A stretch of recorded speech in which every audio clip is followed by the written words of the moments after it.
Are you ready, kids? She's back, guys. She wasn't I have old music Yeller. coming from somewhere. Where is music coming from? I gotta find the tab. Hello, here we are. everybody. Pastry Puff Hey. Hans. Love the lurkin'. Hope you're doing good Hans, work. Jawline Jim. Jawline Pastry Puff. Jim. Hello. Birthday cake. Hello, Amazing. Hi, Hello. Amazing. Welcome. Welcome. Look, yes, she's back in the contrary flesh. to popular belief, I have not been old Yellered. I have not gotten rabies. I did not need to be taken out back. I did Thank God. need I don't know what I would do. to be blood pressured, though. That was fun. Pumped full of blood. No, that's not what happened. No, that is definitely not what happened. I'm going to have chocolate, though. Ooh, very nice. One of my coworkers actually gave me chocolate today because they felt very bad for me for what happened on Tuesday. So it's like, basically, I know what happened. I know why I didn't feel well that day, but I'm not gonna like advertise that to all the people I just started working with. So it's not something most people would advertise in general, so you know. Exactly. A normal so person. Like, Hello, yeah, PCM. blood pressure, blood sugar, you know, whatever. I did. TLDR, guys. I was working that day. I was literally fine, and then for some reason my vision just started going, and I broke out in a cold sweat and had to lay down on the floor. And then they stuck me, they took my blood sugar, they took my blood pressure, and they were like, "It's really low, you should go to the hospital." And I was like, "Well, I'm not doing that. I'm just gonna go home and sleep this off." And drink Mars is way like, more water. My body just doesn't have enough blood right now. It's fine. My that body happens. just fucking hates me for some damn reason. I literally, guys, last year it did this to me at the exact same time of year. I swear, I'm starting to wonder if it has something to do with the hotter weather. It probably doesn't. Probably doesn't help. And I know it doesn't help. It definitely doesn't help.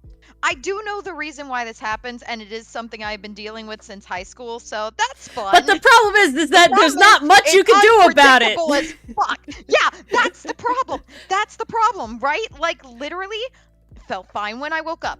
Felt fine driving to work. Felt fine when I was working with my patient, and then all of a sudden, next thing I know, I'm on the floor. I was like, where the fuck did this come from? Oh, that's so the pissed. worst Pastry Puff. I was so mad. When you're so hungry and then you get nauseous and then you eat food, but it is the worst thing you could possibly do because your stomach's like, now I'm nauseous. Terrible. Then Mars your is kinda stomach's quiet. just like, we're I'll not fix having her. any of this. I'm quiet. It's me. Oh dear. Ori, did I'll you fix nerf you. me while I was gone? I didn't nerf you. Ugh. Let's Guys, see. this is what happens when I leave for one night. I think one she's night, better 3 now. hours, unsupervised. And this is her what Ori volume does. down so that she can't talk anymore. Only for Ace Tisk, tisk. Attorney. Tisk tisk tisk. Unbelievable. Unbelievable. Here I am sharing my story and they can't even hear me. Oh, they could definitely hear you enough. Oh, I'm sure I was screaming at the top of my lungs. Anyway, yes, Windbreaker. Pastry Puff. Okay. Normally, I would say absolutely yes, I'm going to watch it tonight. I can't say that tonight, though, because I have to go into work tomorrow to make up the day I missed, so I must go to bed after stream. Yeah, Mars normally doesn't have stuff on Fridays, like a cool kid. I normally don't have stuff on Thursdays either, yet here we are. Oh, well. But because I went into work today too. She got a holiday that didn't actually matter. Yeah, I did get Monday off, and then my body's just like, we can fix that. Nice, Mason. What'd you think? Did you feel it? How it just kind of goes? You hit like episode 4, and you just can't stop. You just can't put it down. Okay, but not Ori, in a Dragon Ball Z I will say way. this. I started season 4 of Demon Slayer. We are back into character development. You can actually stop after certain episodes. Oh, okay. It's all good now. Okay. There's no not like the last 2 where it's just cliffhangers. like Jesus Christ. Yeah. No, there's no go. Honestly, from what I'm hearing, a lot of season 4 is anime original content, but they're really leaning into like the character development and just like the growth and the pressures being put on Tanjiro, it's really good. It's really, really good. But you can actually like stop in between episodes without dying. Good. Nice. I need that. It's hard to watch anime that you can't do that, because it's like, oh, now I have to stay up. Like the willpower dead and gone. Yeah, like it's gone. I can't. That's what's kind of nice about the things. Well, that's why with Link Click, we know that we're just not. We're gonna wait. We can't. We knew we were committing and just like, okay, we're finishing this because like we get a blue moon to hang out in person now. Yeah, so we must finish this. I had an idea. Okay, this is a question. Did you get your Frieren cosplay yet? No. Okay, good, because I had a fun idea. What if we do make our cosplays, but we don't go as specifically true to form Frieren and Fern? What if we do like, and this is my fun idea, we make like aprons. And we're like, that would be cooking. cute. So we have like the wigs and stuff, and like, Frieren does have an apron. But it's like we're cooking Fern and Frieren. I'm down for that. It's just like a fun thing really for the con. And then it's different. We're not just the characters. We're having like a fun time. And I thought that could be fun. I was like, I had the urge to design like aprons and stuff. And aprons aren't very hard to make.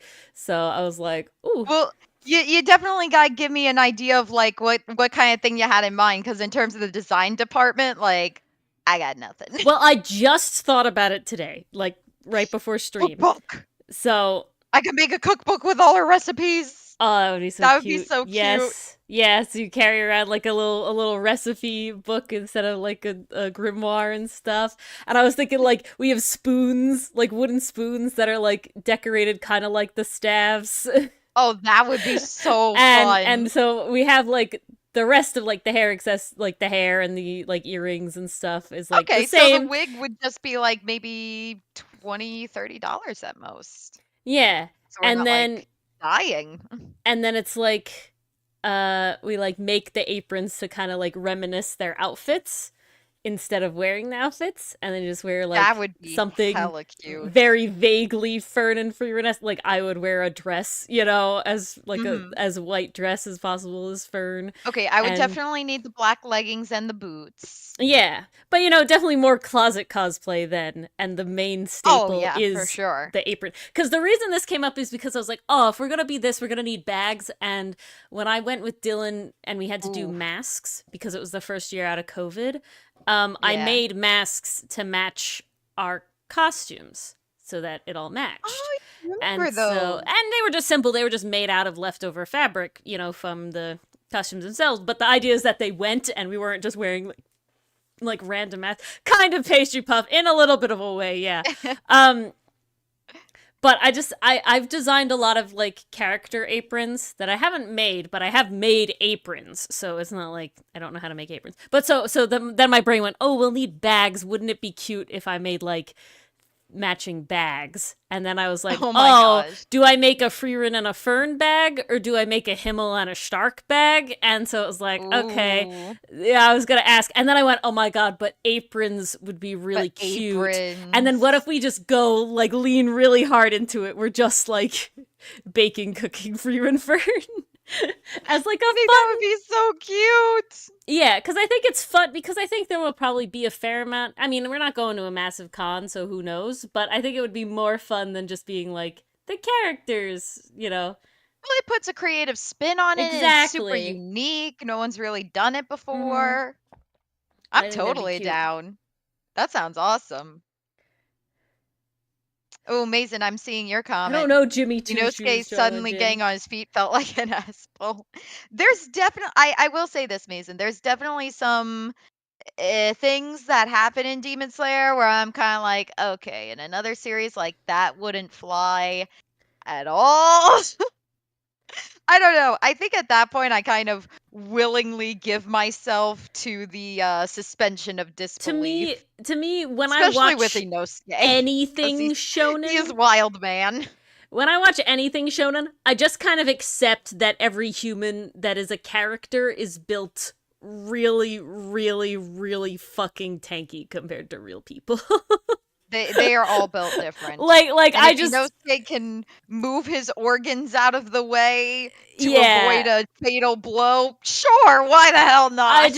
I mean, it's one of those things where it's kind of like Hamon, where it's kind of like I can see how you could think this could be a thing, right? But is it really? You know, who knows? Because it's like, well, because like there are your arts organs that do focus on breathing to channel like chi and whatnot, and well, exactly, spiritual energy. and important. So it's like, this is the animated version of that. Exactly, it's just like taken to the nth degree. But like proper breathing techniques are like a big thing in real life that do actually have shown to, you know, increase your performance, especially when running and stuff like that. You know, in big cardio things. So it's not like totally outlandish, but it doesn't give you magical, you know, fucking like lightning powers or you know, vampire fighting powers, sunlight powers, whatever. God, I wish.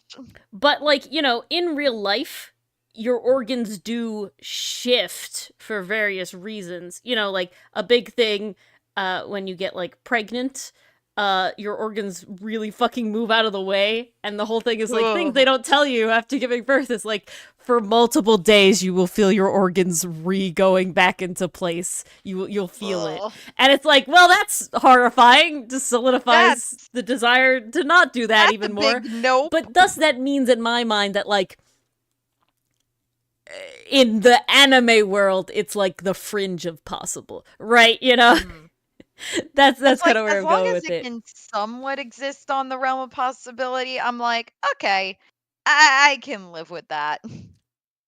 Like, oh geez, I was watching Kaiju number 8 the other day, and one of the side characters, well, he's kind of the main character. The style of Kaiju number 8, where I'm like, oh, this is really good, and the other images where I'm like, me though, and I'm just like,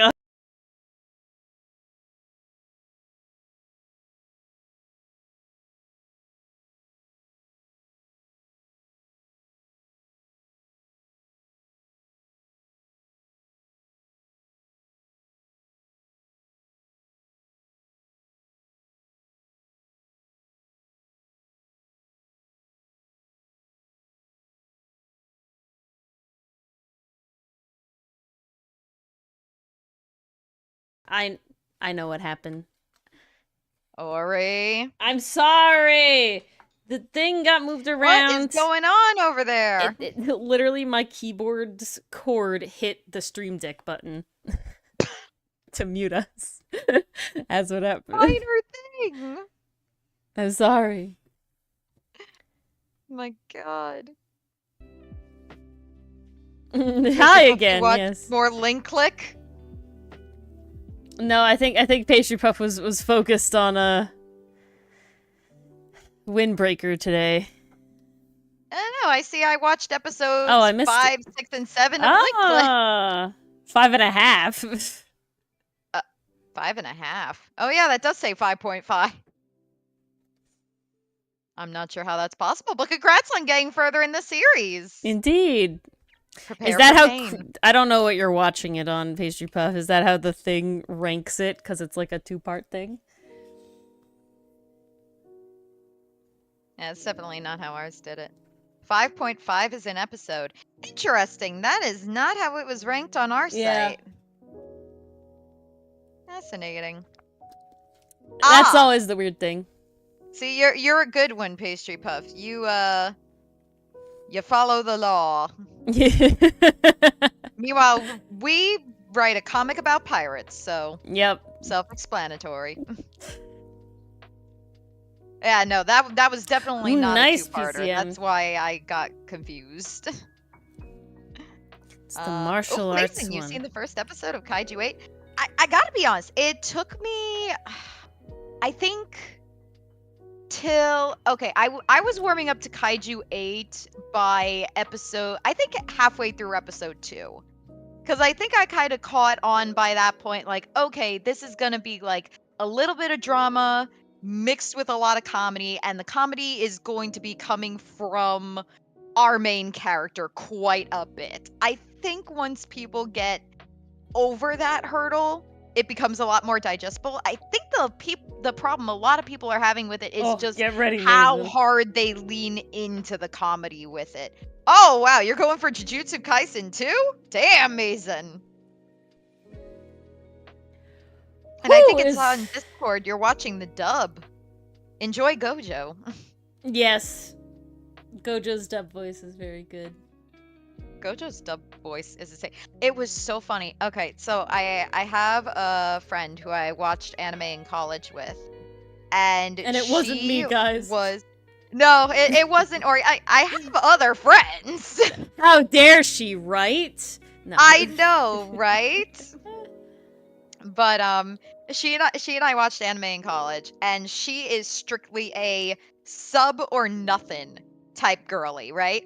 So I got in touch with her a couple weeks ago, and she was like, "Hey, I want to connect with people again. I want to like watch anime like we used to watch." And I'm like, "Cool, I'm down for that. I'm going to show you Frieren, and it's going to be in the dub because the dub is awesome." And she was like, "Why the dub? Like, dub isn't good." I'm like, "Sit down. Let me show you." And I showed her the first episode of Frieren, in fact, and she was like, "Why is this so good? They sound like they care." And I'm like, "Because they do.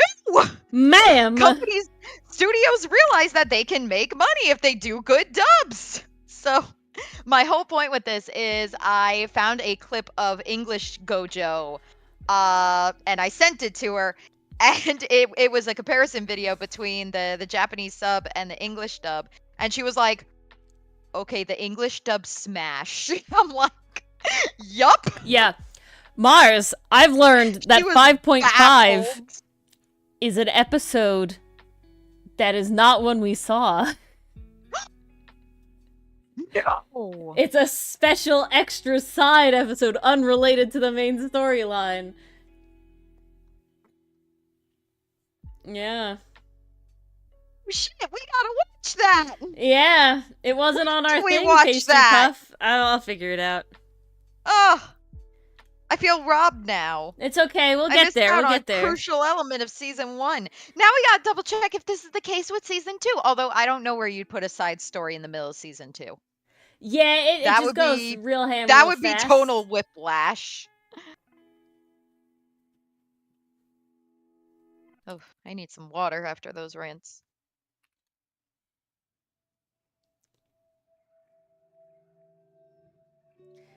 We just accepted it.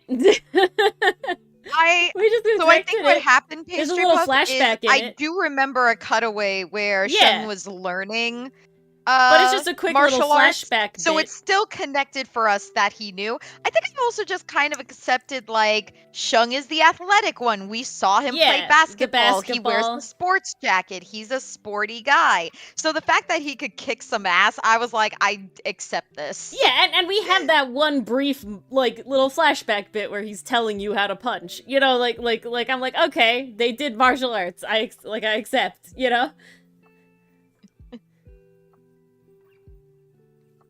All right, we're gonna have to backtrack, Pastry Puff. It specifically says it's unrelated to the main storyline, so we're probably okay. Fine. But so are all the chibi animations, and I still want to binge those. Well, we'll have to figure it out. Because the chibi animations are too adorable. I found where we can watch it. You and Shun getting all wrapped up in the red string of fate. Don't play. All right, I found where we can watch it. Yay! Not in dub, I'm assuming? No, it isn't dub. Yep, dub. Nice! Based! Let me see if there's one in season 2, just to check. Wait, Kiss Anime still exists? Yeah. I thought they shut that down years ago. That's why I migrated. It's different dot, you know. It was part of the Great Exodus of 2019 or something. Yeah, they all come back, man. It's been... well. I'll come back. I don't see anything in season 2 like that, so... That would have been really hard to do. Alright, well, I guess I got 3 things to watch tomorrow night. I got Windbreaker, I got the new Kaiju episode, and now I have this. But it's not even on, like, my anime list, 5.5, so... It's like a weird thing. That's interesting. Yeah. Because that's where I went first, to, like, try and figure it out. That would have been my go-to. Well, Pastry Puff, because of you, we get a little more link-click content. Jesus. Content? And it's not Rip Our Heart Out content, so, Thank God. let's see if I spiral after this, after remembering everything. Just give me more soulmate-style Lou and Shung moments, please. That's all I need. That's all I want. I'm already in pain thinking about it. I have been in... Because I was home yesterday, I didn't go into work. I took the day to rest. I was in fanfic hell. The freaking plants and the Shiguang ship have absolutely ruined me. It's the good shit. It's a good ship. It's a good shit and the good ship. Good shit and good ship. Exactly. Yes. Did we ever explain what we were doing tonight? I feel like we just launched into we anime. just started chatting because such is life. We have cool anime watchers in chat now watching anime as they speak that we've seen, so we can all discuss. That we do. Usually it's about things we haven't seen, so it's difficult to have such discussions. But now, so many wires, and I am all tangled. Help. So what are we doing here? Basically, every year for every table member's birthday, they get a tarot card of a character from a campaign that is completed, or the character died. Usually the character died in a campaign that is also completed, but their character just, that character didn't make it to the end, basically. That's only happened once. This guy it almost happened to, but thankfully he made it out in the end, but whew! Did he die? Sadly, yes. But he lived! Literally, though, because Revivify, man. Having that diamond necessary. You gotta have Revivify. Gotta have that Revivify. Lifesaver. Oh, we've definitely seen the 2 kidnapping episodes. Yeah. No, literally the only one it looks like Pastry Puff is 5.5 is just non-existent in half the places to watch it. Everything that the site Ori and I watched on that they deemed plot relevant, we have seen. I don't know why they skipped that one. Usually they're not like that, so, I don't know. Yeah, I am surprised. Usually they have the, like, keep half in mind, ones. they didn't have the subversion of Suratama either, so... Sometimes things slip through the cracks over there. Yeah, I mean, when it's, like, fan-run, such is life. You can only do so much. Such is life, indeed. They do good 99% of the time, I accept.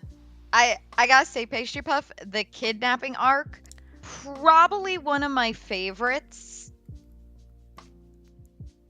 Because it's wild. Very, very good conclusion. That made me really happy. And it's an interesting sort of timeline shenanigan things, too, right? Oh, yeah, they definitely start building that. Well, I mean, they have been building it this whole time. Well, but you see all the different angles, right? And that's what I like about Link Click, is they sort of come at it from, like, every possible, like, timeline angle, and so you're, like, sitting there like, I don't even know what is timeline or not. Like, huh? Good shit. It is one of the best time travel stories I've so tightly done. Watched. It is so tight. It is so concise. They really plan it out in a way that you can either believe something was changed or, oh wait, this is how it was always going to go. And like that's the brilliance of it. Because like theories. It is impressive how they avoid the paradox problem. Yes, but no more spoilers. We won't go into it anymore. Oh, no. It's very good, though. Damn, PCM, you read all of Kaiju number 8? I'm not sure how many chapters they're up to. Sometimes it feels like reading manga is faster than watching anime. Well, no kidding. Why? It's the same amount of content, usually. Same amount of content, yes, but delivered in a different way. That is true. See, with episodes, you're stuck at the half-hour or 45-minute special that they give you. But with manga, you can go as quickly or as slowly as you want. Or, in the case of the Demon Slayer Hashira training arc, sometimes you get a season 4 where there's anime original content that you have to sit through, whereas in the actual arc, it's only 8 pages long. We haven't seen those either, Pastry Puff, for the same reasons. We might just... I really want to watch Mars, the Chibi episodes. If they're all in the dub Pastry Puff, Mars, we might just, when we get together for season 3, we might just, maybe I'll just get 1 month of Crunchyroll. Just to get it all, so we can have the, like, reprieve at the end of the Chibi episodes. Just so we can be happy. Yeah. No, we have not. No, we have. I have seen clips, and Ori, you've definitely seen clips because you sent me the Red String of Fate Cat's Cradle clip. Yeah. So we've seen them in passing. I've seen screenshots of them. I just never watched them in full. Yeah. I would recommend that, Pastry Puff, because at least the little bits that we've seen are really cute, and you're gonna need that. After season 2. What happened to us is we finished season 2 and we had planned, we knew that we were going to be wrecked after season 2. Honestly, I didn't expect how wrecked, but we were very wrecked. I didn't expect us to be like sobbing and wrecked. Screaming. And we had planned, okay, Bluey after this. Bluey we have some Bluey. We're going to watch some Bluey is smart. after this. And it'll be nice. It'll be calming. You know, we'll get it's it. Bluey. It'll be chill. What could go wrong? What could go wrong? Everything. The fucking topic that Bluey decided to go on related a little too hard to what happened in season 2. A little too hard. So even though it was a nice resolution, like the Bluey ending is good and happy, it was definitely a ride as it's happening. We're like, wait. Ow. And, like, the first Bluey episode is, like, a cliffhanger, and then the second one is, like, a 30-minute episode, and we were like, 1, this is not what we signed up for, and 2, we can't not watch it now, because Jesus fucking Christ. And like, so, we were in it. Yeah. So, I feel like the Chibi are a little safer than that. Sobbing. Oh, we love Bluey, Mason. Oh, we stand Bluey in this house, are you kidding? Bluey's great. All the art ones make me cry. Kid show currently out there, and as someone who has worked with kids, I will stand by that statement. It is the kid show of the times. Yes, it truly is. A good kid show entertains both all the the chaos kids cool and cat. the parents and speaks to everyone, because the messages are just so simplistic but so meaningful. Welcome to the Chaos Cool Cat. What was the thing? There was something, and it was like, you know, afraid, every so many years, very afraid. I guarantee a blue dog comes along to lead a generation. To guide the generations. Like, oh, yeah, yes, fuck yeah. It was Huckleberry Hound. It was Huckleberry Hound, Blue's Clues, and yeah, and then Blue's it was Clown. What? And me. And now it's Bluey. Blue. And now Bluey. Okay, Pastry Puff, I know Ori said to watch the Chibi in between season 1 season 2. No, I said after season 2. I gotta be honest. 2. That's what we after said. season yeah. 2. Okay. Because I was gonna say, okay, season 1, Pastry Puff, Windbreaker. You're gonna want to jump right into season 2. Windbreaker, I definitely teared up a little bit. Link Click. Degree, Jesus Christ. You don't know the meaning of the word destroyed until Pastry you watch Puff, Link. I have not been destroyed by a show so thoroughly as Link Like, I don't think there's Sorry, a single Ori. show that has. But what makes it good is that okay, and this is I've stated this before on stream because it's something that I don't like shows that don't have hope. Right? I can take a lot of a beating in a show. Cyberpunk. If the characters are still optimistic, or you think they'll end up being optimistic again, right? Like that there's something like yeah, it's bad now, but we're fighting for a better future, or we're fighting for it, right? If the message of the whole show is that like keep fighting, right? Like keep doing what you think is right, no matter like you get beat down or whatever, you know.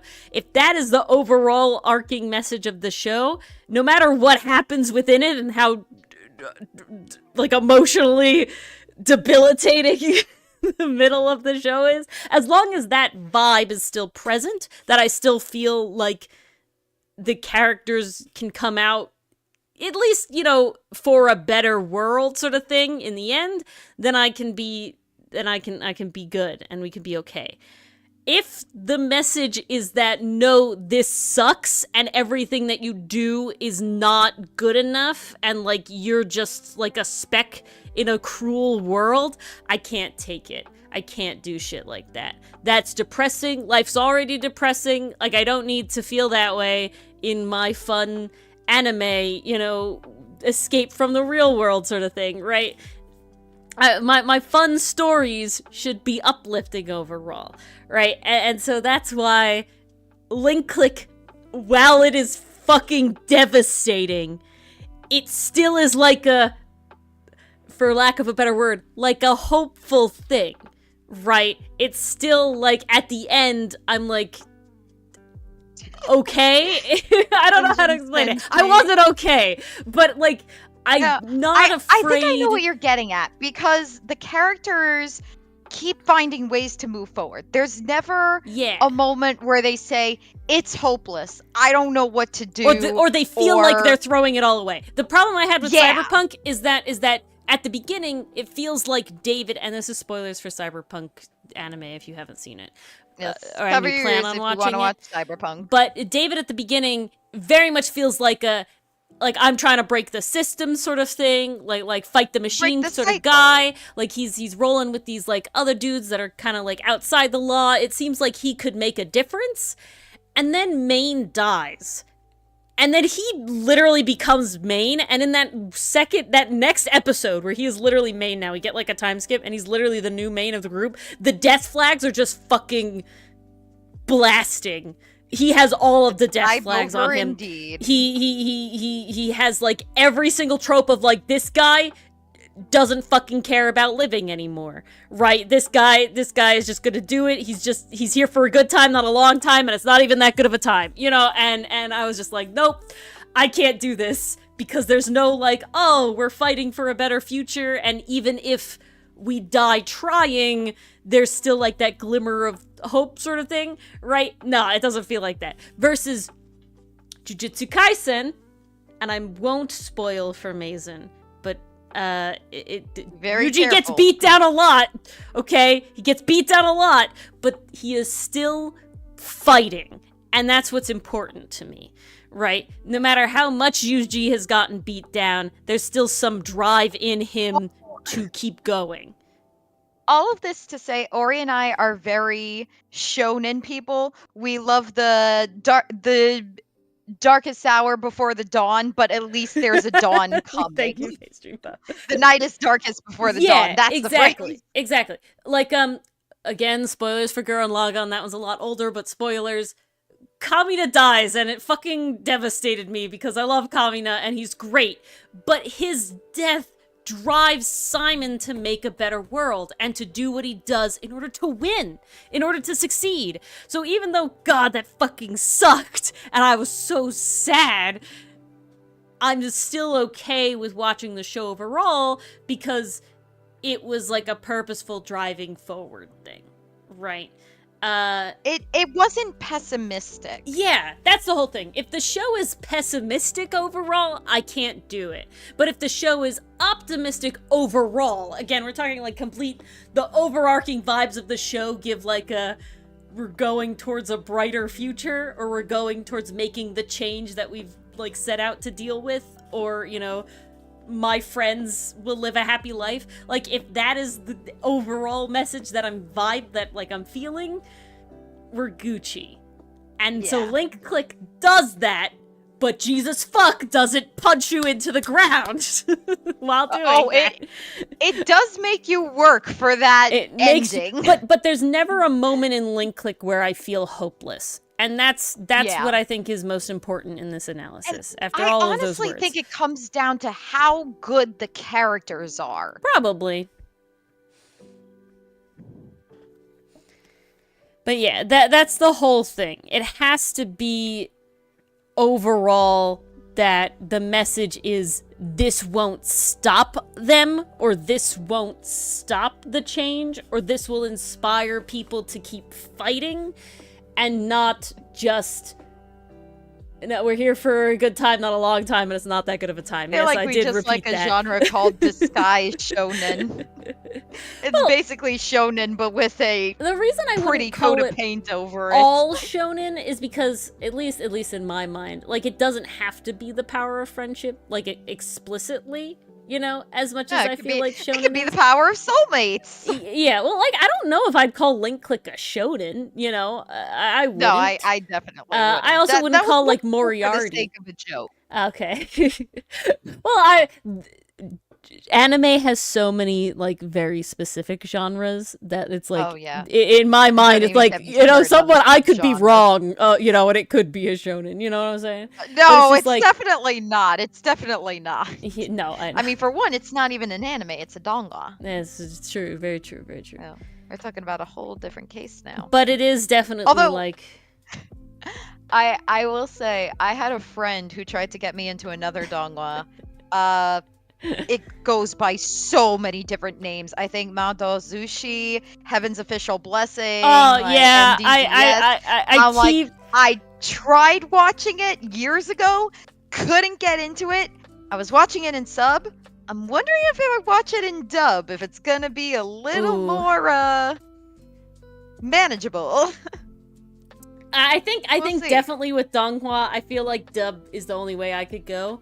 And I'll answer, I won't skip your thing, Pastry Puff, so don't worry. But I think, yeah, I feel like, and this is just the nature of being an English speaker and the Chinese, you know, language, both of them, you know, they both, Mandarin and Cantonese both use the pitch and inflection of the words to mean things, right, in their like actual meaning. To pronounce the word correctly, you need to pitch it a certain way, where in English you don't do that. You specifically, like, don't do that.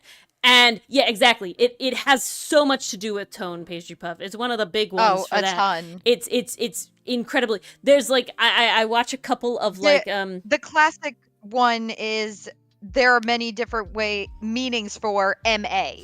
Depending on how you say it, you could say cow, you could say mom. You read, and when you there's like a are verb learning assigned to it, I think. Yeah, I watched this guy on YouTube, and I think he speaks Mandarin, and his whole thing, he's like, oh yeah, so how do you say the word stone? Sure. And how do you say the word, you know, this? And he's like, sure. And then, you know, this, sure. And then he goes, okay, so if you want to say this sentence, it goes sure, and it's literally spelt exactly the same with maybe like different symbols over the I, you know, when we're talking in like, you know, to indicate the different tones, but it is literally the same pronunciation. It's just different tones when you say it.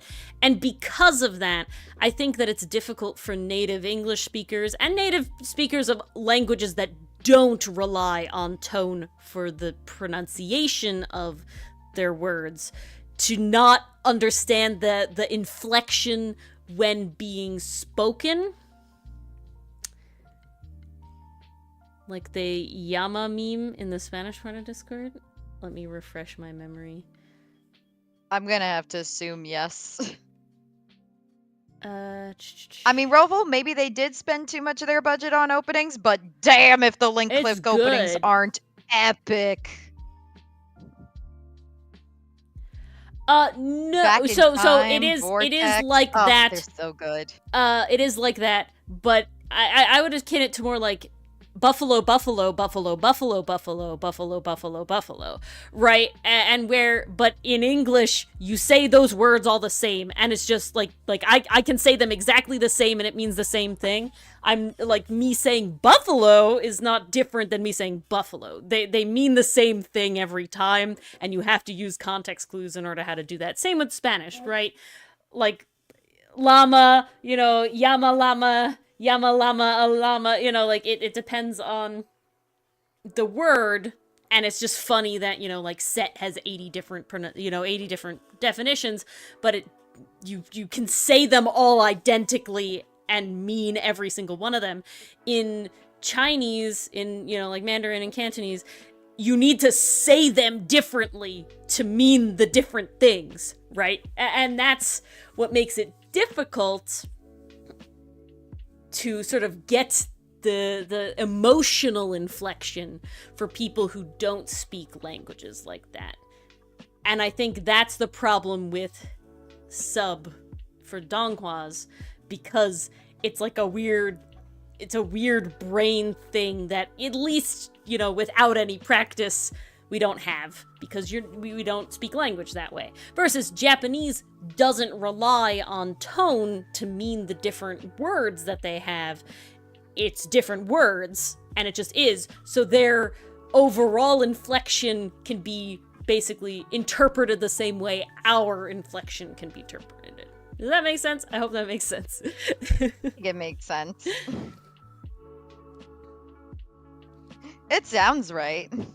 Well, Roval, the only one that I have watched has been Link Click, and honestly, fucking amazing. I will say, I think the writer does a lot. I don't, the animation's fine, and the animation's good. It's nothing, nutso crazy. The animation it does have a very specific style. Super incredible. In fact, it does get a little... Not it definitely sloppy, is wonky, but the reason Link Click is but so you're not good, there for the animation. Yeah, is the story. It's not the animation. Yeah. It's for the characters and the overall mystery of the whole thing. That is the reason to watch Link Click. Again, and I'm actually I do love happy that they do the classic maneuver of changing the aspect ratio whenever they're back in time. Yeah. That's just classic good cinematography. But I'm happy that I'm kind of happy that it's sort of not quote unquote great animation, just because I feel like we need more to show that you can still have a really good animated show and not have it be, fucking Jujutsu Kaisen, kill your animators level of animation. Chainsaw Man. Right. Yeah. Well, that is fun and good to watch. Of course, it's really epic to see, some really good shots and stuff. I mean, I know it always kicked up, in, Western animation, the Owl House and Amphibia, when you watch it pick up, right? When you're the budget went here, it's really good and it's really enjoyable to watch. But I don't think Teen Titans, the original animated series, is still really, really good. That we have to clarify that. I'm just make sure. The other one is technically called Teen Titans Go, and I'm not talking about that. But I want to make sure people know I'm not talking about that. But that animation is really basic and really lacking. And the fight scenes are really boring in the sense of, animation, right? There's no camera movements. Flashy. There's very classic, there's no crazy camera movements. Stills with, the stills to reference, the comic books and everything. And they got the splash backgrounds with the single color and speed lines. Yeah, exactly. It's but definitely... it works. But that doesn't... But because the story is good, and the characters are endearing. You can have the sort of lower quality animation. And what's interesting, this is just a personal preference for me. I would take stiller, I guess, where there's not as much movement from the characters, and much more basic animation as frame by frame animation over overall in general mediocre puppet animation. Because I find that mediocre puppet animation is just kind of sad. it just doesn't look great. It takes you out of the moment. You can have really good puppet animation. Then you got nothing to connect to. You can do it really well. Paula Puroff, the animator that does all those fun Ace Attorney little animations and stuff, she's really, really good at rig animation. So much so that it's really hard to tell if it's rigged or not, because she does a really, really, really good job. But that is definitely not the majority of rigged puppet animation. No, Demon Slayer is another good one up there. Demon Slayer is a great example. Put as high as what like Jujutsu Kaisen did, because they do keep it to they have their moments, versus Jujutsu Kaisen just kind of fucking goes the whole time, and they don't need to. Like, it's good, but they don't need to go. Like, do we need Gojo's hands animated so perfectly? It is. I looked into her. So Pastry Puff, I love her animations so much, and I looked into her to specifically see like what she does and what she does. It's rigged. She does rig animation, and so she's cycling the assets, and so she makes a whole thing, and it's nuts. She does such good work, and that is so cool. Yeah. At least partially rigged, but like, cause all of the stuff I've seen on her is her like her rep channel? sheet is like rigor, you know, like rigor and all this sort of stuff. So it's like, yeah, they're rigged, and you can't. That's amazing. Yeah, it's really, really good. I mean, Molly, the Ghost of Molly McGee is rig animation. I'm pretty sure a good amount of Owl House and Amphibia is probably rig animation as well. But of course, the budget goes into when they do the thing. That's what I'm saying. I think that, like, flat out saying rig animation is bad is not correct. You can use the tools that are given to you and make it really fucking good. There's no question about that. It obviously takes more work. I want to explain what rig animation is and how it differs from its counterparts. Okay, so we can show it by a cool thing that Ori has. Ooh. It's show and tell time, you guys. It is show and tell time. We only have one show to tell, but that's okay. That's usually how show and tell works. We'll do this one. So when I animate, I use the style of animation that's called frame by frame. Okay, so that's basically, can you guys see this? You can. So you can see down here. So that's basically every time the image changes. Where's the? I don't. Is it gonna play sound? And the judge is like, ah. Yeah, but where's the sound one, please? I don't know where it is. There it is. Okay.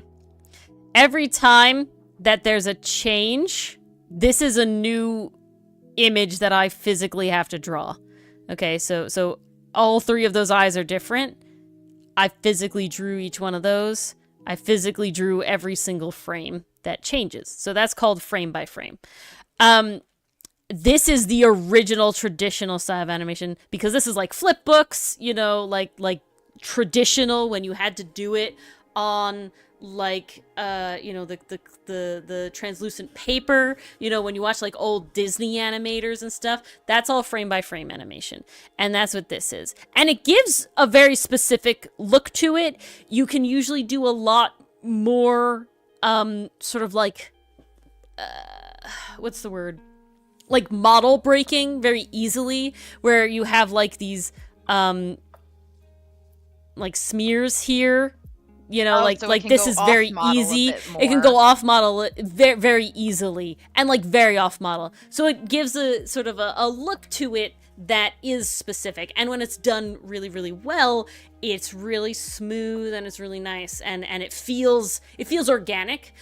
You see it, you can tell. So in like it happens in Amphibia, it happens in the end of Steven Universe, it happens in the Owl House. When that animation like frame rate picks up, there's definitely a lot more frame by frame in there, and you can feel it, right? You can feel the difference. Like Hell of the Boss, to my understanding, is all frame by frame. And so I think so. Yeah, and it prides itself on that, and you can see it by how Fizzaroli moves, like and you can see it how all this stuff actually be rigged now that I think Has-Been is rigged. I definitely the early episodes, I was like, ooh, it's kind of like a little sad that it's rigged, but then they really pick up later on, and it's much better. Versus a rigged animation is basically every single one of these parts would be a separate thing, and you would like, let's see if I can show sort of a thing. Sure. So basically it would be like every single part. This is not, I need a timeline. Sure. So I would have like different pieces. So it's like this is a piece, you know, and then like this is a piece. And then basically you make keyframes where the software sort of makes it so that the image moves. I don't remember how to enable keyframes. There it is. I don't use them. So it's like, okay, it starts here and I want it to end like over here. I add these keyframes and the program will move it for me. So I don't have to, versus frame by frame, I would have to animate every individual frame in between here with this. And so basically you make an entire puppet, like a VTuber model. If you've ever seen a VTuber model cut up, that's a form of rigged animation. And then you sort of puppet it around with the computer program, and you can switch out like different assets, you know. So it's like, oh, if the hand is a different hand now, you would switch it, you know, if that makes sense. So usually in like a lot of Flash animation was done this way. This is like classic Flash animation. And then you have like the different little windows, and you like drag and drop. That's why Bluey is rigged animation as well.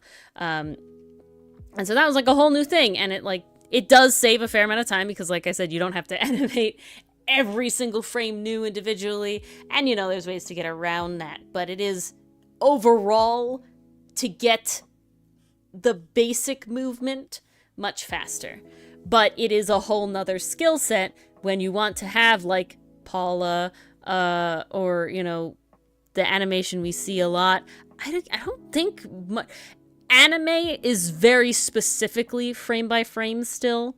That is like a feature of it, unless it's the 3D modeled anime. I don't know of an anime that is puppet rigged animation. And the main reason I can imagine for that is just how the pieces overlap. So basically, a lot of animation that you see is rigged animation has to have kind of simple shapes and simple character designs, because the pieces that overlap have to overlap in a way that you can't tell. Otherwise, it looks bad. So, like, stripes on the shirt, delicate balance. Arms, kind of sucks. Ruby success, don't at me. I think the beginning it was okay, but that's another thing. Like 3D animation, I think at the beginning it was forgivable to have the kind of animation that it had. Yeah, exactly. 3D, but that's another thing. 3D animation is both very helpful and makes certain things easier, but also very difficult. And something I learned about this is actually that when the characters are 3D, you notice more when they don't move, and it feels bad, right? And so in 2D animation, you can ignore, basically, your brain ignores characters that are stone still for a certain amount of time and not doing anything. Right? You see it in all like the 2D animated Disney films. You see it, you know, in sort of everything where there are moments where characters, usually background characters, are completely immobile. They don't move. Yep. They don't do anything. But you don't notice it if you're not looking for it, because it's fine. It's a picture. It's a fancy picture. You know, I'm not looking for it to be moving at the time. But when they were doing like Monsters, Inc., they realized that no, if one of those characters stood completely still, then you felt it. It felt bad, and you noticed it, and it stuck out like a sore thumb. So they actually had to do a lot more work in order to make sure that even the background characters, the characters were moving, even subtly breathing, blinking, the fur, shifting, whatever it was, in order to do it, right, and make it good. So it's one of those things where while 3D animation, rigged animation, and frame-by-frame animation all have their pros and cons, and definitely rigged animation and 3D animation were made or at least originally touted as methods of animation to make it faster, quicker, cheaper, and easier. Actually, good animation in those mediums is none of those things. Isn't it funny how that thing works? And that's one of those things where it's like people who tout like, oh, digital art wasn't real art or something, or like, rigged animation isn't real animation, or whatever, is just ridiculous, because you still, like, you need to know how to use a calculator for it to actually output math correctly. You need to know how to utilize your tools in order to do it. And so this whole thing, I mean, look at, like, the grouping of Spider-Verse movies, right? Oh yeah. They used all this sort of stuff that is meant so to many different animation techniques coming together, make it easier for a really, really, really, really, really hard thing. Oh, it's nuts. That was a long side tangent about animation. That it was, but an enjoyable one. It's really funny to me. I would not say I'm like an animation guru. I'm definitely not looking at animation like to the extent that someone who like wants to be an animator would, but I'm definitely like a little higher than a lay person, I would say. But I'm definitely not good at animation. I cheat real hard.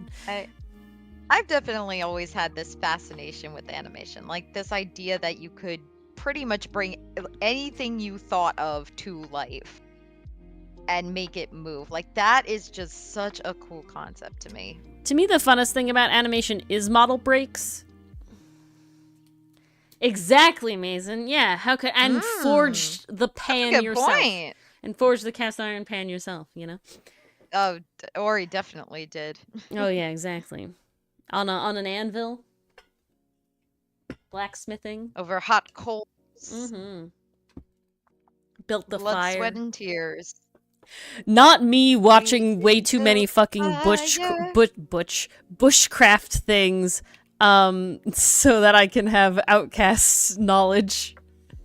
I got so scared for a moment and thought you were gonna say Butch Hartman. No. It's like, so funny. No way, it's so funny. Good. It's so funny. There's like certain stylized things where I'm like, I don't know if they look good, but they're fun. And then the certain stylized things where it's like, I don't know if they look good, and I also don't like them. I don't know what line that is. Very much just preference. Oh, I did, because I went on a way too fucking long thing, Pastry Puff. I'm very sorry. This rant went on longer than I meant because of all the questions. Okay. I forgot the promise Ori made. It was my brain on Windbreaker episode 9 without spoilers. Mars is already spoiled. I'm sorry to tell you, Pastry Puff. Mars already read all of those fucking spoiler things. I actually didn't. You didn't? Then how did you read that one? Well, because I saw it was super short, so I was like, okay, this has to be a reply to something else, and I thought, oh, that's me related. I'll just respond to this. That's more faith in Mars than I'm sorry, Mars. I had less faith in you for holding back. No, I gotta be honest. The Hajime and Choji Togame resolution, I do want relatively fresh, I will admit. All right.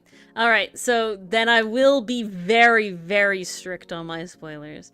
I thought it was very good. It was definitely not what I was expecting. But that doesn't make it bad. I definitely am sitting there like, yeah, I can see why we went this way and how it all adds up and how it all does this thing. I know you're not a shipper person, Pastry Puff, but I already shipped Choji and Togame from Togame's backstory, and it's just even more now. Okay, it's just even more now. They're really good. They're really good. Their moments was I'm very here nice. for that. I'm gonna. This is not on I think Mars is fine with this spoiler, so I'm not. Yeah, exactly. Pastry Puff. I know you know what I'm talking about.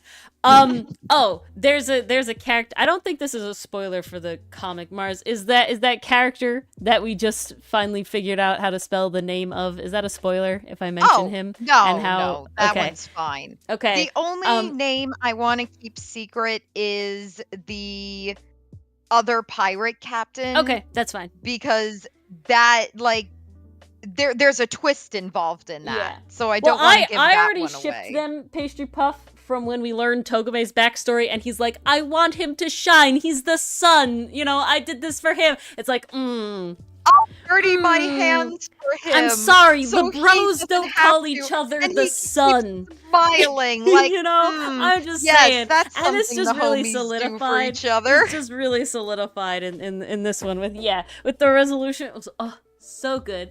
How Choji fights near like the end of the, like, you know, as he's getting angrier is like exactly how I was imagining how this new character, his name is Perrin, that Mars and I just sort of made. Ooh. and I did fight. You'll see exactly what I mean, Mars, what happens. Style, the amount of times I was sitting there and going, Hajime, please, Hajime, please, Hajime, please, Hajime, please, and then I jumped out of my skin. Pastry Puff, I think you know what Choji did, and I jumped out of my fucking skin. I was like, holy fuck. Jesus Christ. Does Choji play dirty and bring a knife to a fist fight? I'm not gonna say anything. I fucking died, babe. I was so happy I was alone in my house at that point in time. I screamed, fuck! And I was like, holy shit! Oh my god. Nuts. Jesus Christ. Hajime's long, beach? No. Okay, his uniform jacket. Yeah, his long uniform jacket is just top tier. Very good. Very, very, very, very fun to you know, just aesthetically. It's very nice. I mean, there's a reason Milano has a long jacket. Yeah, that too. Exactly. He clearly likes long jackets. Oh, very, very good. That moment when like Sakura is like yelling and then everyone's like, shh. That was nuts too. That was wild. My boy. That was good. But I think the overall, I'm very happy with the resolution. I'm very happy with like sort of the backstory, you know, the deep dive into Choji overall. I'm very curious what the last it's 13 episodes, right? So the last 4 episodes are gonna be. I'm very excited. You know, I don't know. There wasn't like any specific like, you know, lead up into more story after this. You know, there wasn't like a cliffhanger or anything to my feelings, at least. It wrapped up, you know, the faux tournament arc sort of thing very well. But so I'm excited to see where it goes. I hope for either voice messages, Mars, or live Discord tweeting. I expect you will probably get voice messages because it's just so much easier to get my thoughts in order. I'm always happy to. It's really funny. So I watch there's this group of like YouTube Shorts people. They're like in college, and they actually went to the college next to my alma mater. It's very wild to see that, because it's like I existed significantly on that campus. This is kind of weird. And but so yeah, when I like realized, I was like, oh damn, wow, that's kind of wild. But they do like a lot of variety of things, and then the two of them in the group are, I think they're brothers, and so they have like another channel where they just do funny skits together. And one of the skits they did was about like people who prefer to leave like voice text messages instead of like actually texting. And it was like this whole thing about like they're getting annoyed about it because the guy's like, you know, you needed 15 minutes to say that or something, you know, to like text it or whatever, and they were like getting annoyed about it. And it was funny, but I was like, no, I don't have a problem with Mars's voice messages.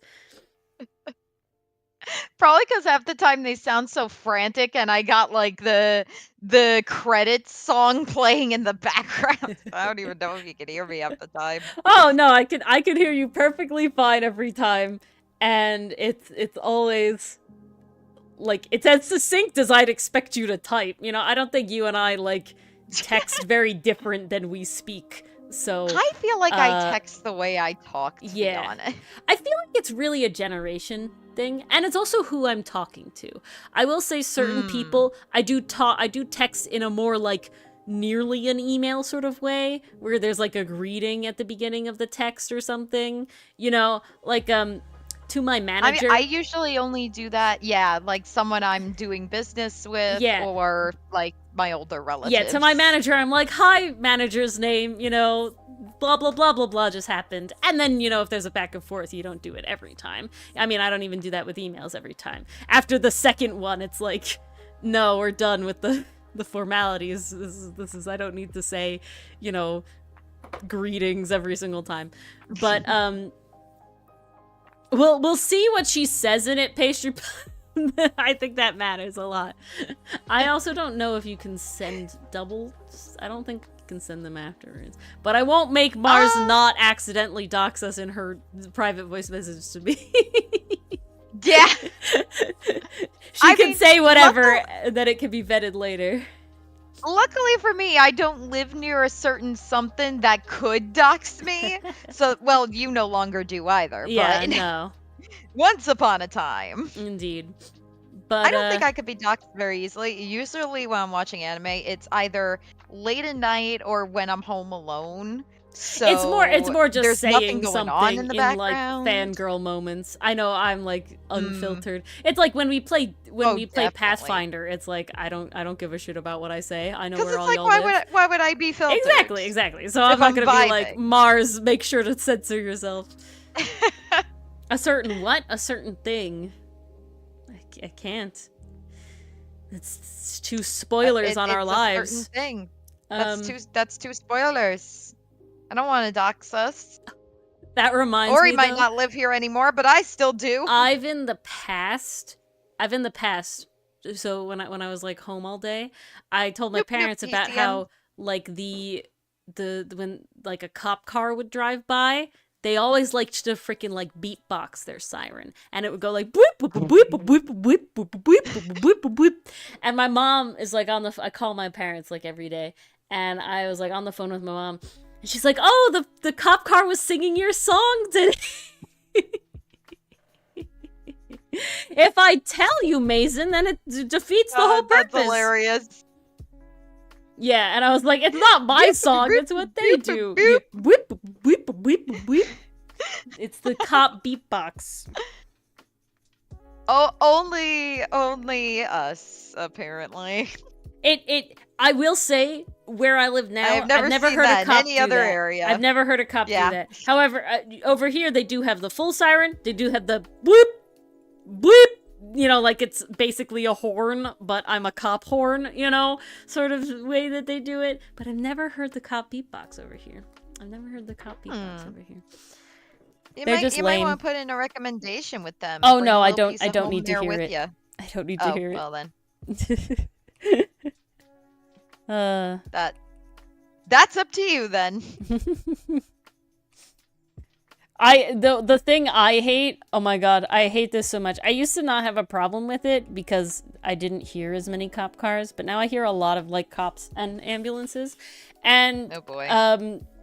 So if a song has like a siren noise in it, I'm like, where is it? Friggin'. And I was like, shit, it's just the song. Because it's constantly like, I've had that happen before though. Cause, okay, so guys, on my commute, I pass a couple hospitals actually on my way. And I have had so many instances where ambulances have just freaking snuck up on me. So now when I have like a siren in a song and it's part of the music, I'm like checking behind me like, okay, where's it coming from? Yeah, exactly. When do I need to pull over? When's it coming? One time, Dylan and I were driving, and there was a ambulance with its siren on, and it was going like below the speed limit, and we're like, huh? we like got out of the way of it, and then it's like Could it going. not get past? No, it was relatively open road. Everybody around them is like also moving over, and it's just like not going. And we're like, What? so what? Like what do we do? Can I So what's the pass an deal? ambulance? Like what? I don't know. Yeah, this is like the What thing is they the- teach you not to do in What is driver's the ed. protocol here? I thought you were supposed to be speeding. You know, like what?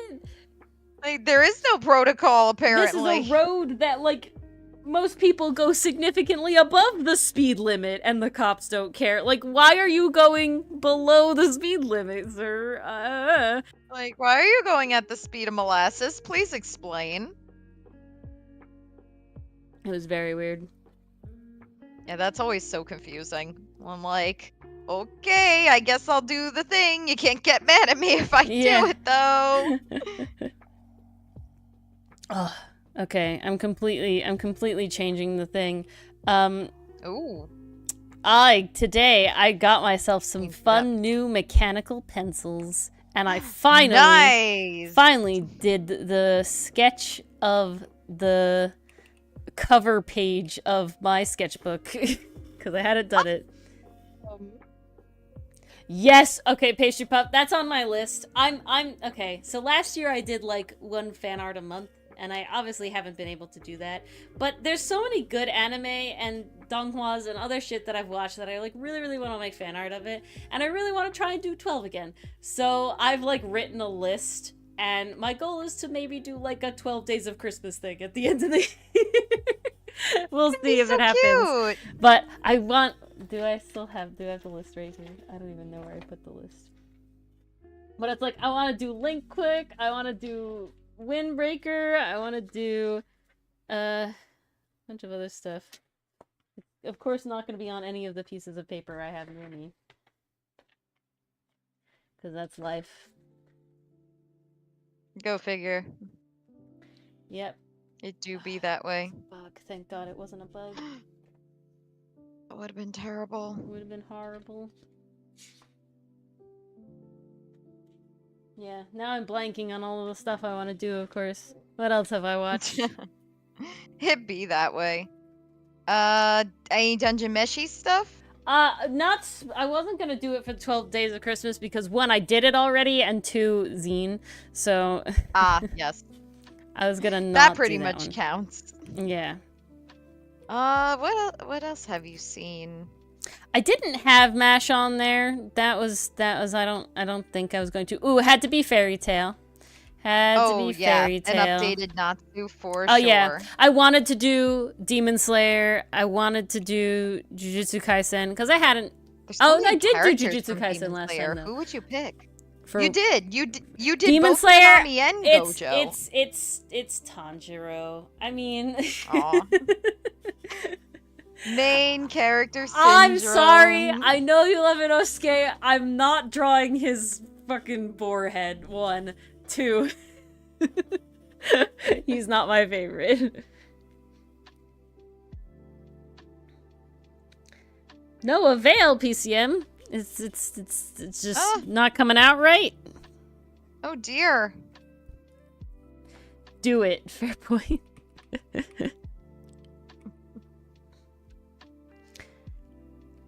I'm trying to think of anything else. I keep like debating Ace Attorney, and the reason I don't is because I'm kind of like, I want to finish it first to have like the most, all the characters, not necessarily all the characters, but just like the most vibe possible, if that makes sense, right? Like just to have like all the vibe. And I already do like other Ace Attorney, you know, fan art related stuff, just not like a specific piece that would obviously be Edgeworth and Phoenix, because I mean, I'm a sucker. Chef's kiss. I'm a sucker. Just so beautiful. What else was there that we have seen? Probably. Oh, would you do Soma from Food Wars? Ooh, Soma's a good one. Okay, let me make this list again because I probably lost the other one. So we have definitely Windbreaker. We also have Fairy Tail, And it was, I already blanked. You said Fairy Tale, Windbreaker, Demon Slayer would be Tanjiro. Yep. Demon. And then we were talking about Soma. Link Click. Oh my god, how did I forget Link Click? Link Click. Soma's good. There is also like Soma's good.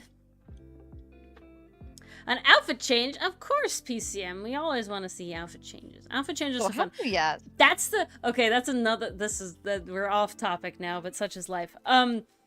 There's like talk about how it's like, oh, you know, go when like manga artists and animators go above and beyond, and like characters get like different outfits and stuff. And I was like, ugh. You know, I do like that when the outfit changes happen, but I'm also torn between two things. One, I can understand that it's like unrealistic in a lot of circumstances for like a character to only have one pair of clothes, right? And not wear anything else. I mean, if I'm being honest, the Outcast characters make a lot more sense that they only have one pair of clothes, especially Hotsun, because he got fucking stranded. But you know, overall, dumb boy. or like characters in uniforms have, you know, a uniform. It makes sense. Yeah. But characters that who makes specifically sense for, like, say, the characters of Windbreaker who have a school uniform. Yeah, they have a school uniform, you know, etc. But, you know, the character they brought up was God, why am I absolutely blanking on his name? Killua from Hunter he gets so many outfits. He gets so many outfits and changes and stuff like that, and they're like, oh, it just goes above and beyond for this. I was like, I do really like, I read this one, ooh, more aerodynamic indeed. I like absolutely. Brain shut off, died. I read this webtoon, and they basically go into like different fairy tales, and so their like outfit changes to like suit the fairy tale, and it still like keeps the general vibe of the character. And I always like the idea of like power-ups and their outfits sort of change, but it still keeps the general vibe, right? That's always fun stuff. So in my heart, I'm like, oh, that's like a really cool design. We should keep that. We should like make that happen in the next comic. But then the other part of me is like, oh god, but now I have to design all these outfits. The double-edged sword. It's a double-edged sword. Oh. It's the other thing of like, I think that besides just, you know, especially for puppet rigging, having one outfit is easy because then you only have to rig one model, right? You don't have to rig different models. But you know, the only physical deterrent for a comic artist or something is like you might not be as used to drawing that outfit. You have to do a little more reference. But to me, the bigger deterrent is just having a singular outfit is iconic, right? Is recognizable. You know, there's only so much you can do overall to make your character recognizable, and having a signature outfit is part of that. And so I do feel like there is a level of loss when your character doesn't have like a signature outfit. So it's like a double-edged sword, right? I mean, think about superheroes. They have a signature outfit and it makes them always recognizable. I can always know Superman, even if he looks a little different every time, right? Because the basis of Superman is like pretty buff white dude with black hair, and as Clark Kent, he wears glasses, you know, right? Like, technically that fits a vast majority of people in real life, but the second the suit goes on, they're all Superman, you know. The rest of his features are relatively unremarkable, which is fine. He's supposed to be kind of a normal looking person otherwise. And but so it is one of those things where it's just like, I think it really depends on the setting. If you are meant to be like, these characters are in like a modern everyday setting, then I can see like, yeah, they probably should change their clothes every day because like people do. But now you have to do a thing that not most humans do, and that is nail down a personal style for a character, for every main and that's character. the struggle. And it's just like, that's a lot of other words. So it's always this double-edged sword for me. And while I like the idea of it, it's definitely low on the list of they need to have cool animal shit going on. That is clearly priority. That's scary, PCM. That's really scary. Oh, okay. So, yeah, I don't know what the moral of that side tangent was.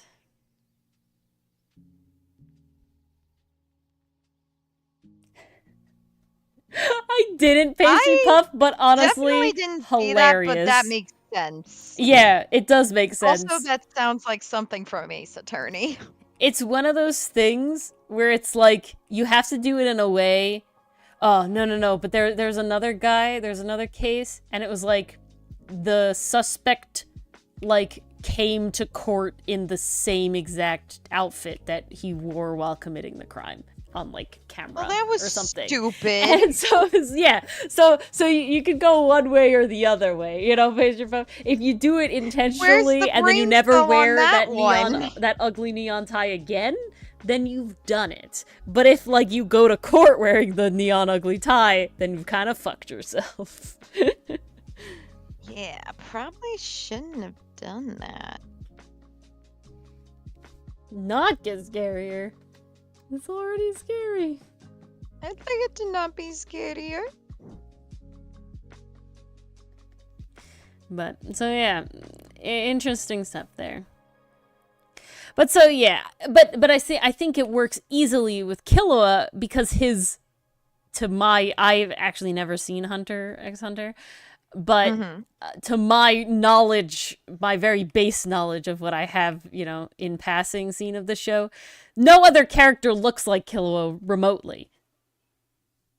Oh yeah, no, not right? At all. His hair is special in the world. His hair, you know, like nobody else looks like him. He's got the classic white hair. He stands out. Like that's one of the things you can definitely get away with is if you have a character with quote unquote iconic features like the white hair, even pulling from our Outcast boys, like they have recognizable features where even if they were to change outfits, you'd still know who they are. So I don't know. Maybe there will be more outfit changes for the Outcast characters. We'll see. Oh, nothing stopping us. Well, even more than that. I mean, I want hair changes. I want clothing changes. All right. I want to show their growth through their wardrobe. Whoopsies. Well, now Mars, I guess they're getting different port outfits. Well, not Hotsun because he's stranded, but yeah, no. The rest of them can have mildly different port outfits. We'll figure it out. They can't get different port outfits. No one has grown characterally yet. Oh, they can only get. See, this is the thing. Why can't I? They can't. Killua doesn't get outfits every time he has a character growth. He just wears different. No, shit. But he does get a new outfit every arc. Okay, he was in a suit. Is that like an outfit or that's like a moment? No, that was a moment because they had to dress fancy. Even Gon was in a suit for that one. Oh, okay. They had to go to I think it was like a bidding auction, like auction, auction, that is the word.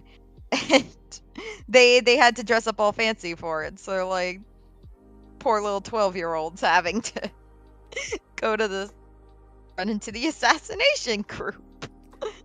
Yeah, Pastry Puff. Human memory is incredibly, notoriously bad for crime-related things, solely because the stuff that your brain almost always focuses on is not the important things when catching criminals, but it's important for, like, everyday life shit, right? So it's like,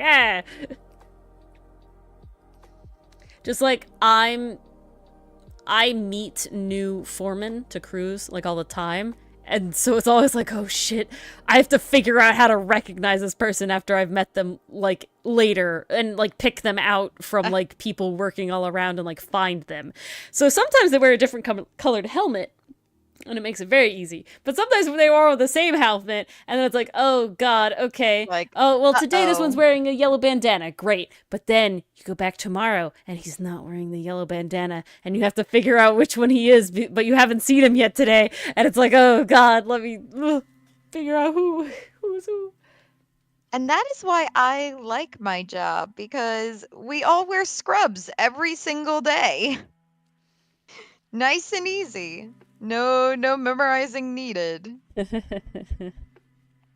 It's honestly not that important. I don't think it's okay. It's one of those things where I'm bad at, like, I don't pay attention to, like, if I'm being honest, I'm just not paying attention. But I also don't expect them to know who I am. So, you know, sometimes I, like, drive up to, like, a work zone, and I, like, need to cross the cones into the blocked off street, and I'm just like, hi, yes, I'm the tree inspector, and they'll like, oh, I'm sorry, I didn't know. And it's like, dude, I've maybe seen you once, like, chill, it's fine. Like, just as long as you're like, yep, cool, come in. Like, I don't expect you to recognize me or my car, okay? Like, I don't have any identifying shit on my car, okay? I just look like a person. But as long as I can pull up to you and say, hey, I need to get in here, I'm the tree inspector, and you're like, cool, we're good. When you work in a rehab facility, Mason, yes, you do. Depends on where you work. It helps you be identifiable. Oh, that's horrible, Patient Puff. I am so sorry. Yeah, the cicada swarm happening. Oh my god. We are definitely not in the path. No, thank the Lord. We do get cicadas, but not like that ever. We do get cicadas, but not the cicada tornado. Yeah. Thank God. I'm very happy. I would literally die. I would literally die. I like the sound of cicadas, admittedly. Like, I don't mind the noise. I'm okay if they exist, like, out of sight, out of mind. That says summer to me. That's fine. I even remember, like, being younger, collecting the little shells that they left behind. I thought those were cool as hell. Okay. But if I had to watch them fly and swarm, I'd be like, no. Worst thing. Die. The worst thing was when you're, like, up at a tree, and then you, like, turn around, and suddenly you're face to face with a cicada's skin. It's like, oh, fuck! Yeah. They jump scare you every time. You gotta realize that it's empty first, but the brain don't work that way. I've only ever seen, like, a couple, like, live cicadas. I think I've seen, like, maybe one or two, but when I was younger, I found their shells way more often. The shells are easy to find, but to actually see, like, a live one where we are, not very common, I find. I don't know. It's like playing Five Nights at Freddy's Bug Edition. No. Oh God, no. No, forget Five Nights at Freddy's Blue Badger Haunted House Edition. That's my new horror game. Ace Attorney question. Is there a naming scheme for the turnabouts? Because I find some of the turnabout names to be kind of lacking, and they sadden me a little bit. And I feel like they break form in a way that I dislike. And I don't know. I just feel like it could have been easy to name it the same but different and sound better. Basically, what I'm saying... Which one is your least favorite? The one we are the least favorite? Yeah, everything except Rise from the Ashes. Which I don't actually have a problem with. I don't have a problem with that name. The one I probably hate from the Ashes the makes most, sense from a storytelling point. The name I probably hate the most is Recipe for Turnabout, because it's not Recipe for a Turnabout, it's Recipe for Turnabout, which I hate. I hate that a lot. In the Hottie House. In the Hottie House. Oh no. You're gonna combine two terrifying things. The Hottie House. Oh, don't want. I probably hate that one the most. I also really, really, really dislike the one we've just started, which is called The Kidnapped Turnabout. Because I feel like it could so easily be Turnabout Kidnapped, and it would get the whole same vibe and just feel way better. You know? there are some that just don't roll off the tongue as easy, like Farewell My Turnabout. See, I like that one. Turnabout I'm okay Goodbyes, with that like one. No, I'm citing those as good examples. Yeah. I'm citing those as good because it encapsulates the feeling and the plot of said turnabout. Whereas, like, I feel like Recipe for Turnabout is like... Yeah, I really need there to be an A in there. It has to be Recipe for a Turnabout. That's what I feel like should have been. Very, very easy. I also am not a fan... I wonder if they didn't have the character count. Oh, maybe. I'm also not a fan of Reunion, comma, and Turnabout. I feel like Turnabout Reunion would have been fine and would have been great. I keep thinking it's Turnabout Reunion. It should have been Turnabout That's the Reunion, problem. But it's not. So, I freaking love the daily trivia in our Ace Attorney channel. I think it's super fun. But whenever I have to remember the names for the turnabouts, I'm just like, oh, fuck. Yeah, it's not this title, which I want it to be. It's actually called that. And I hate it. Let's go over. The first turnabout, that's fine. It's boring, but the case isn't, it's nuts. Like tutorial it's the first turnabout. Ever one. You're not expecting anything fine. Big. Turnabout Sisters, great, perfect, done. Turnabout Samurai, great, perfect, done. It's about the sisters. Turnabout Goodbyes, great, perfect, done. Rise from the Ashes, fantastic. Really big break in form, but a good title overall, so not a problem. What's Turnabout Rebirth, I think is one they call it, or something. I don't even remember. That's no. I'm thinking that's memories. No. I'm talking about Rise from the Ashes. I think the community also calls it like Turnabout Rebirth or something. But the Lost Turnabout, fine. But I dislike that we both have, because I know in the future there's one called the Forgotten Turnabout, which I feel that one confuses the hell out of me. Is confusing. I have no idea what the Forgotten Turnabout is about, but just. I know it came after the Lost Turnabout was named, so I feel like they should have been switched, if I'm being completely honest, because literally the Lost Turnabout is all about Phoenix having amnesia, so the Forgotten Turnabout would have been better in my opinion, but overall... We could have just done the Amnesiac Turnabout. Well, see, that doesn't fit. Fit on the nose, That doesn't fit. But the Lost Turnabout as a title itself, I don't have a problem with. Turnabout Amnesia. You're telling me that's not a vibe? Then what do we have? This is the second game. So the second one, Reunion and Turnabout. Hate it. Terrible. Turnabout Reunion would have been great. Fantastic. It does have to do with Amnesia too. All right. I'll accept it then, Pastry Puff. I'll accept it. You must concede, Ori. I accept it then. Again, I don't have an actual problem with it. I just feel like the order should have been different because I feel like I would have gone with Forgotten first. And then had to be like, oh shit, this is another Amnesia one. What else do I name it? Lost. That's just a personal thing, though. Yeah, Reunion and Turnabout. Hate it. Horrible. There's fucking punctuation in it. Literally, Turnabout Reunion. Sounds great. Sounds perfect. Should have been it. Mwah. Would have been great. Turnabout Big Top. Fine. Perfect. No problems. Farewell My Turnabout.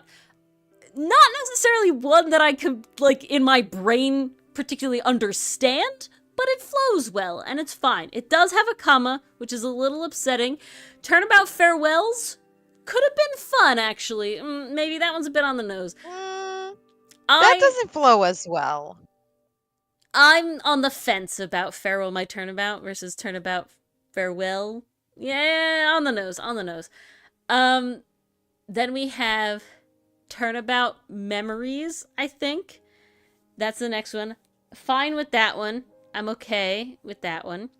Then you have the Stolen Turnabout. Great, fantastic, beautiful. Recipe for Turnabout sucks. Horrible. Second worst compared to Reunion and Turnabout. Literally needs an A in there. Just Recipe for a Turnabout. Perfect. Done. We're great. Recipe for Turnabout sucks. Horrible. The worst. Least favorite overall. It's terrible. Hate it.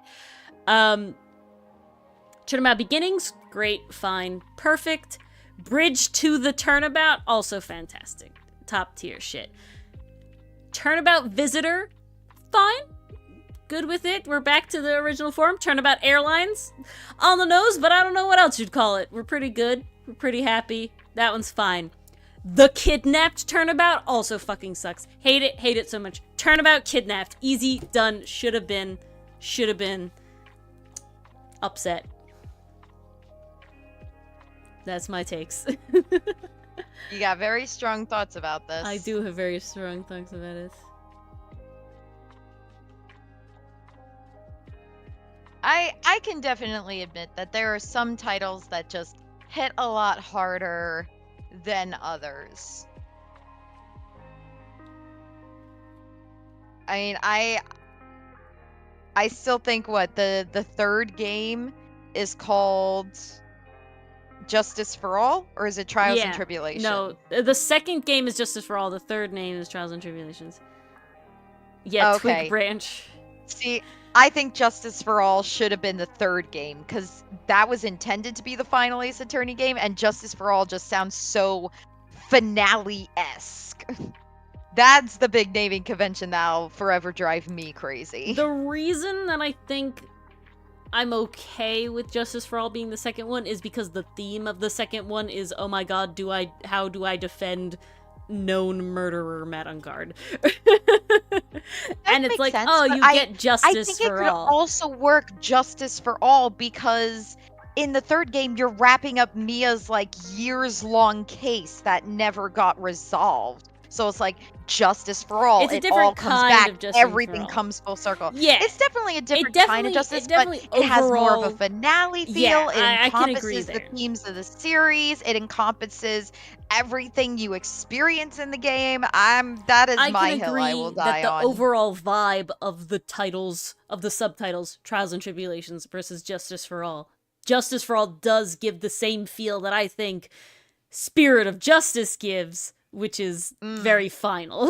But I think Spirit of Justice was the last Apollo Justice game. It is. Well, they learned. They got it right that time. They did learn. Yay! Yeah, because it's Apollo Justice, Dual Destinies, Good Spirit job, of Justice.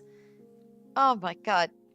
Friggin' Twig Branch. That is Pastry Puff. very true. I was bod watching the other day, Pastry Puff. And when you mentioned Twig Branch, I was just like, oh wow. Yeah, there was a reason I stopped reading those books around the Power of 3. And then just skipped to the end where Firestar spoiler.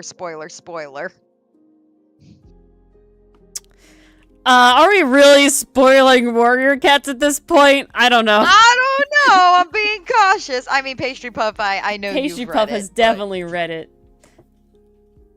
No, literally, by the time Dovewing and Ivy Pool came out, I read the first book in that, got to like Ivy Kid and Dove Kid, and was like, I'm just gonna skip to the very last I think I know what Mars is talking about, but I've been so removed from the Warrior Cats that I can't actually be 100% sure that I do know what we're talking about. Do you want me to say it? Should I say it? Yeah. Firestar dies. Yeah, okay, I was there for that. Okay. Yeah, I was like, I think that's what we're talking about. Into the Firestar saga. I cried really hard. I remember crying really hard. Oh no! Oh no.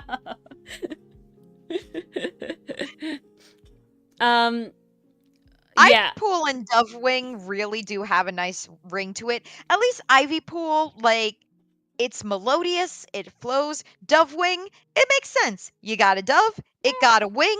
Dovewing, beautiful, love it. Twig Branch? That one's sad. That one's disappointing. Like, I don't remember that one at all. Why not just name him Stick? He is Stick. Moon! He's literally Stick. Moon! Do we all know the Moon meme? No? You don't know Moon? You don't know Moon? Oh, Twig Branch is a you can see how much I cared about the later books. I didn't read. Okay, I remember also, I am sorry. I don't mean to ascribe gender to words, but Twig Branch does not sound female to me. I mean, I guess Sandstorm wasn't very feminine either, but I don't know. Twig Branch does not strike me as feminine. Let's Moon. All right. What's Moon Moon? Okay, we gotta do it. You know those, like, they're like little things that got passed around. It was like, find your wolf name. Take the first letter of your first name and the first letter of your last name, and they're like all, like, they have all 26 letters of the alphabet associated with, like, a word. And so it'd be like, you know, moon, howl, you know, etc. That's hilarious, Roval. Yes. Okay, love it. It's so funny. And this sort of thing.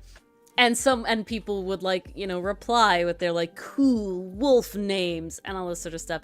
And someone is like, I fucking got Moon Moon. My name is Moon Moon. And then people, like, thought that was so funny. They made, like, a little comic, and it was like, oh yeah, you ready to go howl at the moon today? Yeah, but keep your voice down. You don't want to alert Moon Moon. And there's just, like, this really fucking derpy wolf in the corner just kind of... And I showed it to Dylan, because this is very early in the relationship. I got, like, Moon Moon, sit. I am the great Moon Moon. Yeah, there's so much Moon Moon. And they, like, someone had drawn, like, a really derpy wolf, and Dylan's like, it's Moon Moon, what noise do they make? And I, like, made a noise, and I think that's why he kept dating me. No, literally one time I was like, Dylan, you don't think I'm funny, do you? He's like, no, your Moon Moon shit was great. I don't even remember the noise at this point.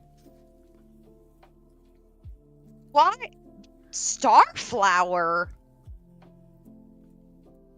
Okay. The only way that makes sense, Pastry Puff, is if that's before the concept of Star Clan existed. Because star is the suffix, essentially, that's used to designate who the leader is. Imagine. You can't have Star Kit. That's not a thing. Imagine Star. Oh, God. Horrible. Star. Terrible. No. God. The worst. But yeah, I stopped reading Warriors after I was Firestar curious about the Dawn of the Clans books. I've always debated kinda sorta returning to the series. I'm just kind of like, nah. It's one of those things, Pastry Puff, that, like, hurts because as an audience member, you have the later context of knowing the importance of that suffix. So seeing it in a place where it doesn't belong, like, you've essentially read there's 6 books for, holy shit, there's 24 books in the original Firestar saga. You've essentially spent 24 books plus some super editions to be conditioned to accept star as this is the suffix, this is what designates a leader, this is the power bestowed by StarClan, and this is what marks that. So, like, as an audience member, yeah, I could see why that is super duper frustrating. I am wondering if they provide a justification for that, like, when they do establish StarClan, or, like, settle on that belief, if they decide, like, okay, that name is specifically reserved for this moment now, for this purpose. I don't know if they ever got to that. I'd have to, and I'm not nearly as in this world as Mars is, but I did read all of the Firestar saga, okay? I have read that entire saga. But I like, there's a plot point about her name, but it doesn't have to do with StarClan. I would say that okay, let me actually say words. I'm not against the fact that characters could have been named Star as the prefix, or even suffix, but definitely the prefix, before the naming scheme of the prefix happened, which that's what of the suffix happened. But Pastry Puff said that it was before StarClan, and it was before the suffix was made. And thus, well, that's why I was wondering if there's, like, a plot relevant point where it's like, okay, they got everything in order, and now, like, there's this code they must follow. Well, I don't know if there's that specifically, but I think that it's actually kind of realistic to have characters that existed before the naming convention being named outside the naming convention. To me, that makes it kind of real, because imagine Imagine that when you're the queen or something, you suddenly know children can be named the same name as the queen. Just pretend that that's a thing. It's not. But pretend that that's a thing, right? You shouldn't be forced to have everybody who was named, say, Elizabeth, before the queen was even, say, born, but definitely became Queen Elizabeth, to be forced to change their name. That's just bad. You know, that should not be a thing. That wouldn't be a thing. But then you go by the naming conventions that now there's no more Elizabeths, right? And so you just have the thing where it's like you're named from before or whatever. And so I think that if they had gone and made it Star, now we would have had a problem, because that's just ridiculous. But they didn't do that. I know you said they got close because she's the mate of the leader, but I think that it's still okay because it sort of gives a realism of like, Star is a thing that they would know, right? They have that word. You know, we talked about how it has to be things that they would know, right? They have that word. Wiki. Huh? I'm on the Warrior Cats wiki. I gotta know. So I think that it gives a little more realism to like before the naming scheme, anything kind of went, and thus Starflower makes sense and wouldn't have been weird to anybody at the time. So, if it happened now, then that'd be like, this is bad. You broke your own rules.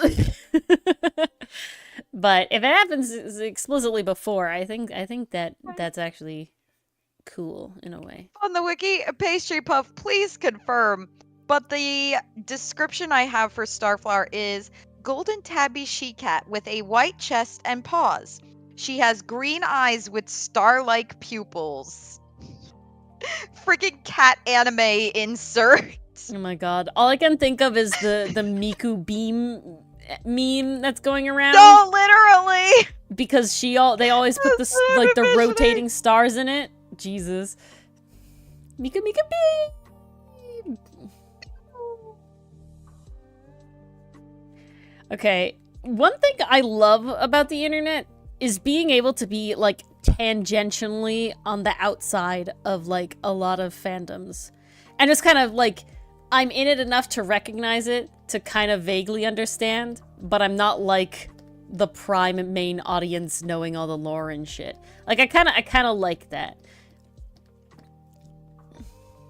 Tiny branch. I mean, I don't think I'm not reading any more Warriors. Would you be okay with some spoilers, Mars? It's worse. Oh, I'm more than fine with spoilers. I honestly do not plan on returning to this series. I pick up a book every once in a while if I'm like, I need a quick read or something like that. That's what I did with Maple Shade's story, because I was like, I remember that character for Crooked Star's Promise, and she was twisted as hell. I want to know how she got that way. And I gotta say, she was arrogant, and they wrote her arrogant, and I picked up on that. And it was decently written. Six chapter book, pretty decently written. But yes, please tell me the worst, Pastry Puff. I must know. What has become of my beloved series? Yeah, after Firestar, I think I tried. Who becomes Star after him? Bramble Star. Okay, I do remember reading a fair amount of Bramble Star. The guy who's terrible at naming people. Yeah, but I don't remember him being leader very much, so I'm pretty sure I fell off because I was only there for Fireheart. I think that the reason had protagonists, but okay, no, you know what it was? Warrior Cats was anime before I knew what anime was, because Firestar was a shonen protagonist from start to finish. He was basically the Naruto of Warrior Cat. Jesus Christ! I never was a Homestuck person, Ruffle. That's one of those tangentially related things. Me neither. I hate that, Pastry Puff. Hate that a lot. Wait, what? Hate that a lot.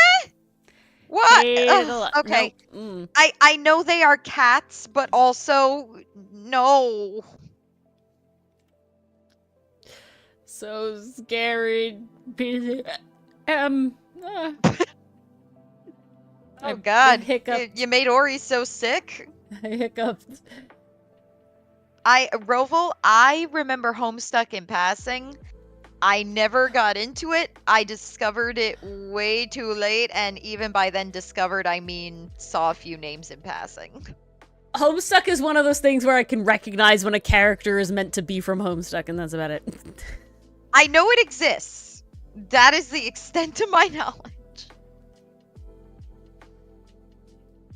Oh, jeez. This is terrible. terrible. So that plot point is front and center. Hate it. Yipes. Hui. Again, I know they're cats, but also... Yeah, they're cats, but they're really fucking humanized cats, okay? Like, they're society-wise.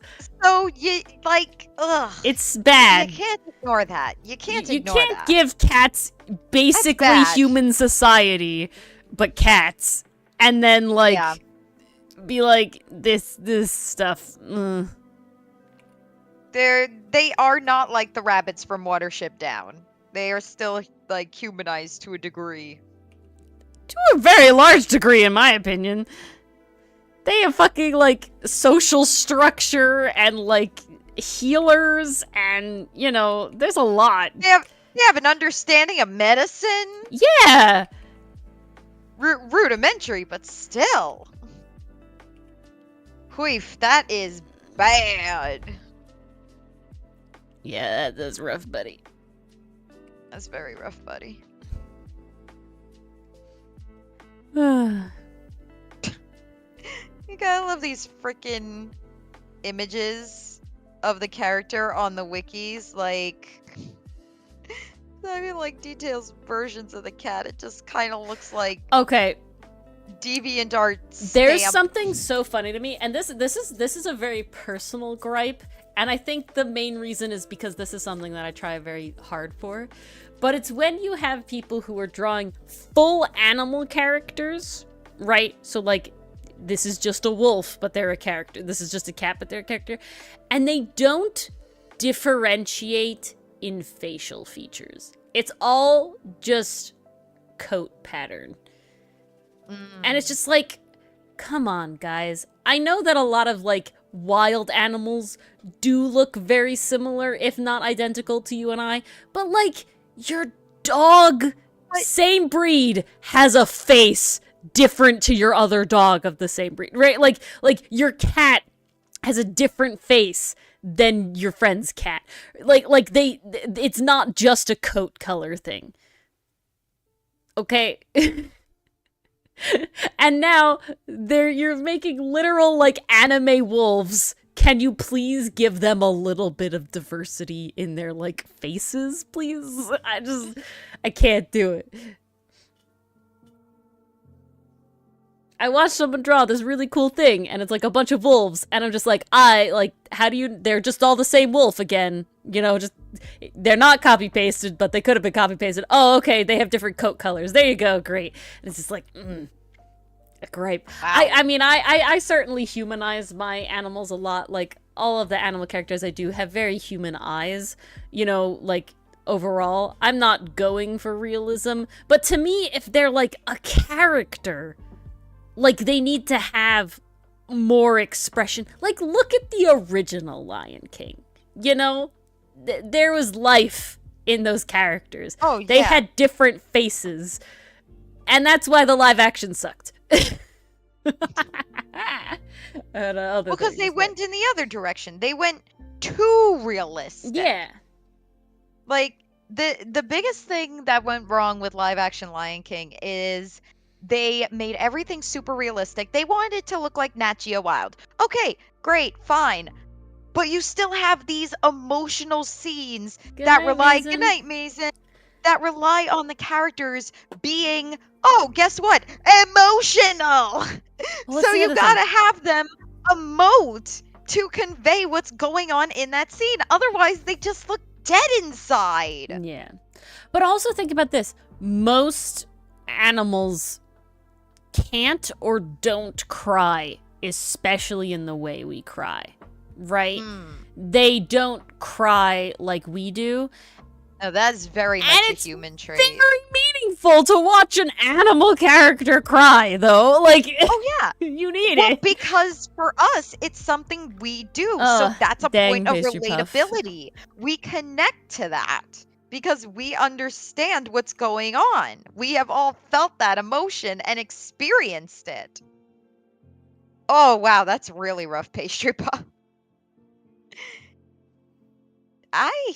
Emotional damage. Pastry Puff, I almost want to reread the original, like, not the whole thing, obviously, because no, but the original first 6 books, and then the second saga where they're leaving the woods to go to their new place. I just don't remember the writing being that shaky. Yeah, but I don't know how old you were, but I was definitely a child. You know, middle school. Yeah, exactly. Middle school. We're really 7th grade to be precise. You're really basing your 7th grader memory, you know, on books. Like, it was, at least personally, it was only very recently that I started having media literacy in any way when I watched shows. You know, like when I first watched Roval. Oh yes, have fun. Oh, he's starting early.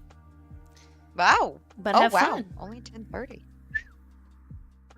I know in his Discord he said it was like 11:30, so or 11. I was like, "Ooh, we got to raid him." Someone help me remember. Oh, hell yeah. We haven't done a raid in a while. Oh, no, because they're kind of annoying on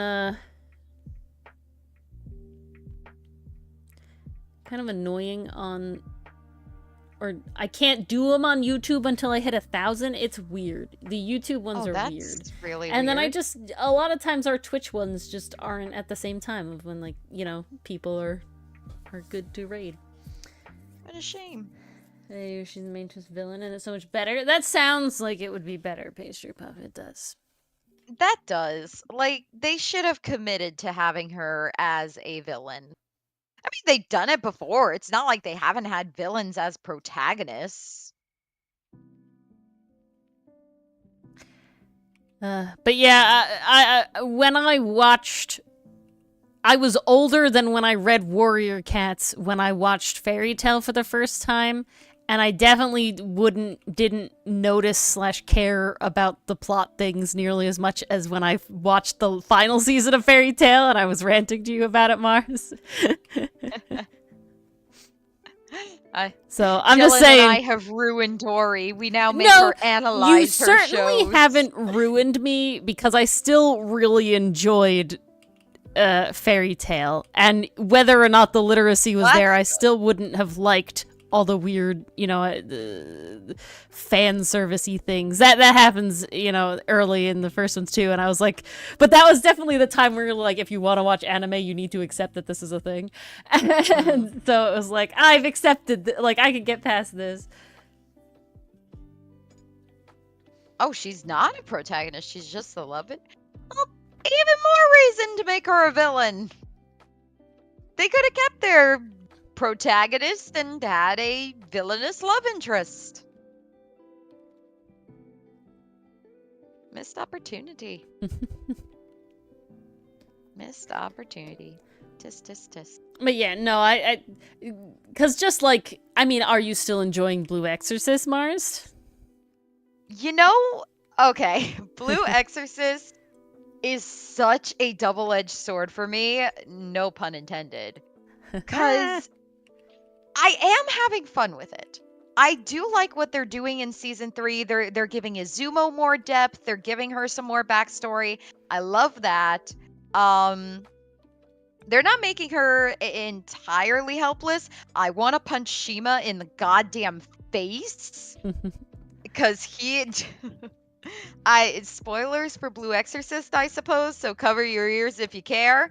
Because I gotta talk about it to explain, like, my most recent quote-unquote issue with it. Oh, no. So, alright, this is your warning. I'm talking spoilers for Season 3 of Blue Exorcist.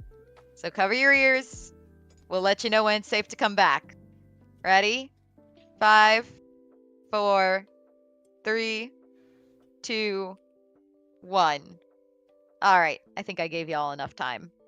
So, in season 3, the big plot point is Shima is a traitor, and he's been working with a group called the Illuminati, who, yeah, not exactly subtle, not subtle at all, but, you know, in the world they've created, I will accept it. Yeah, like, I can accept it. That is not my issue. But he betrays the group. He kidnaps Izumo, and essentially their whole thing is that they want to my understanding, they want to give Lucifer, who is different from Satan, a body for him to possess. Yeah, in this series he is. Well, in the real quote-unquote series, he also is, so. Oh, that's true, too. Yeah. I don't know, some lump him together, others separate them. I mean, it is! Oh, that's still really funny.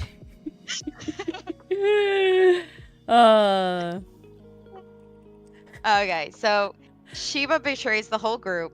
He kidnaps Izumo, and basically, she used to be with the Illuminati when she was much younger. She basically, as a young kid, was looking for a place to take care of her and her little sister when her mom got possessed by a demon, and they ended up in the Illuminati's care. But they were being used because their mom had been captured. They were trying to take advantage of the demon in her to make this elixir that would extend life. Did not end well because anime. So, of course, they're holding on to the sisters because, oh, that's our backup plan. We'll force the Ninetales into them and then get the demon elixir that way. So it's a whole thing. Now, essentially, the idea is years later, now they're back to kind of finish the job. The little sister is missing. Izumo doesn't know where she is, and she's now captured. I do like what they're setting up. I did like Izumo's backstory. Shima being a traitor, I wish was done a little differently. Because, okay, so here's what they're going for. In previous seasons, he's very carefree. He's very jokey. He doesn't really take things seriously. He's a very, like, go-with-the-flow kind of guy. Mm-hmm. And when he reveals his true intentions, you know, in this kind of moment, and I think this might have been a subversion, I can't say for sure, but what ends up happening is he doesn't turn. He reveals his true intentions, but even when he's with the organization, he still has that carefree, whatever personality. Like, he's still flashing peace signs. He's still smiling. Not a switch. So there's no switch. Exactly. So it's one of those things where it's like, okay, so the carefreeness wasn't part of his act. Like, it wasn't like he was carefree around the group and then suddenly when he's with the Illuminati, he's suddenly serious, like, I take direct orders, I follow you. Like, no. He's still very carefree, very, okay, whatever. And it's like, okay, so is that the true personality, or is this another mask he has going on? I don't know if this is an issue I have, or if it's just like, you don't like it? Keeping me on my toes. I don't know. It's just kind of odd. I mean, it really does make me want to punch him in the face. Because, oh my god, he is infuriating in those scenes. Because I'm just like, you just stabbed everyone you knew in the back, you goddamn prick. But yep. I feel like that's what they wanted and what they were going for. So, good job there. The one thing that I think gets me the most is how they keep calling back to how Rin was treated in season 1. So in season 1, Rin's trying to hide his demon powers. Obviously, something happens. He needs to protect his friends, and his demon side is exposed. And now everyone's terrified of him. And they're saying really nasty things like, don't come near us. Don't you know those flames can kill people? They were horrible to him. Like, I remember being so sad for my baby. 3 years of therapy to recover from what they said to him. Jesus Christ. He's alienated really hard. He was alienated so hard. And my Even biggest his problem brother. with... Oh, God, don't even get me started. I can't. Every time I think about it, it hurts me really bad. I hate him so much. I wanted Elric brothers, and I did not get that. No, I hate Yukio so much. Yukio sucks. It was like, oh, he's fun, bro, and then it just goes downhill real fast, and I was like... It went so downhill. How do I strangle you through the screen, please? Yeah. How do I snap all of your fingers? Jesus. That's how I feel with Shima. Like, how do I break you? Like a toothpick you are. Like a toothpick. You're not even cool evil. But no, he's not cool evil. He's just he's not even like a head general or something. He's just a lackey. Just a dude. He just answers to other people, and he keeps throwing peace signs everywhere. And I'm just like, bruh. You work for an evil organization, and this is your attitude?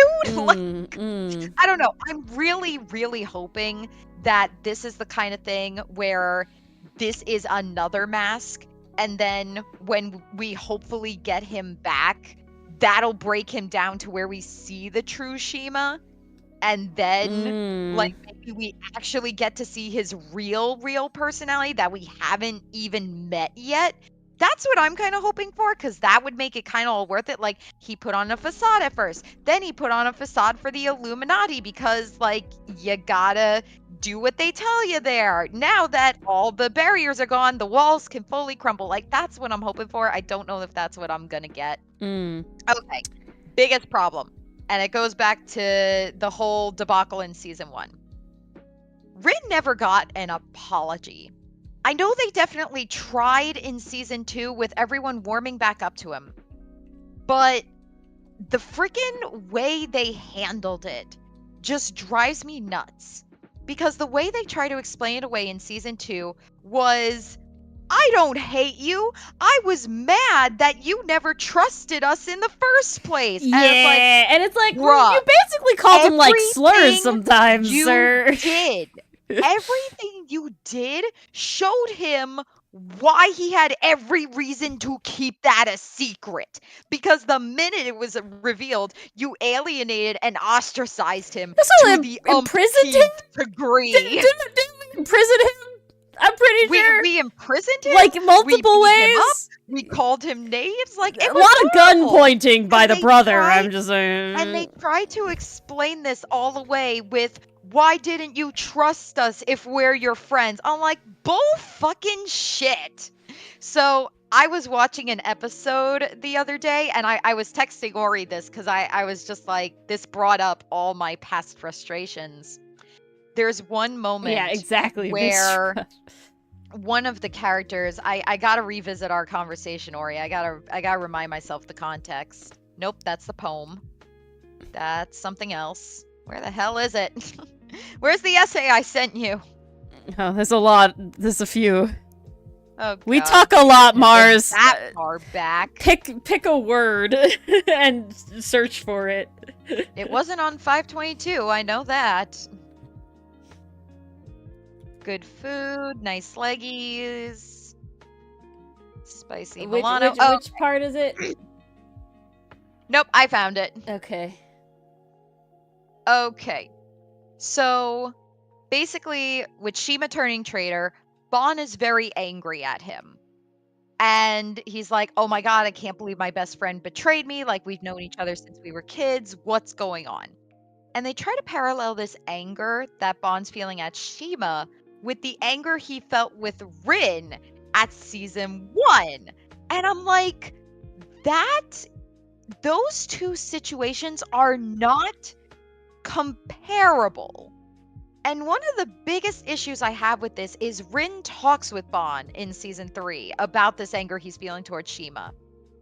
And Rin says to him, I felt hurt when you guys like treated me that way, but I realized you guys were scared of losing me. Like, they're trying to parallel it with Bon scared of losing Shima. He's scared of losing him to the Illuminati. But it's like, no. they weren't scared of losing you because they were actually pushing you away and calling you the devil and saying your flames can kill people. Basically, Pastry Puff, the main character of this show is half...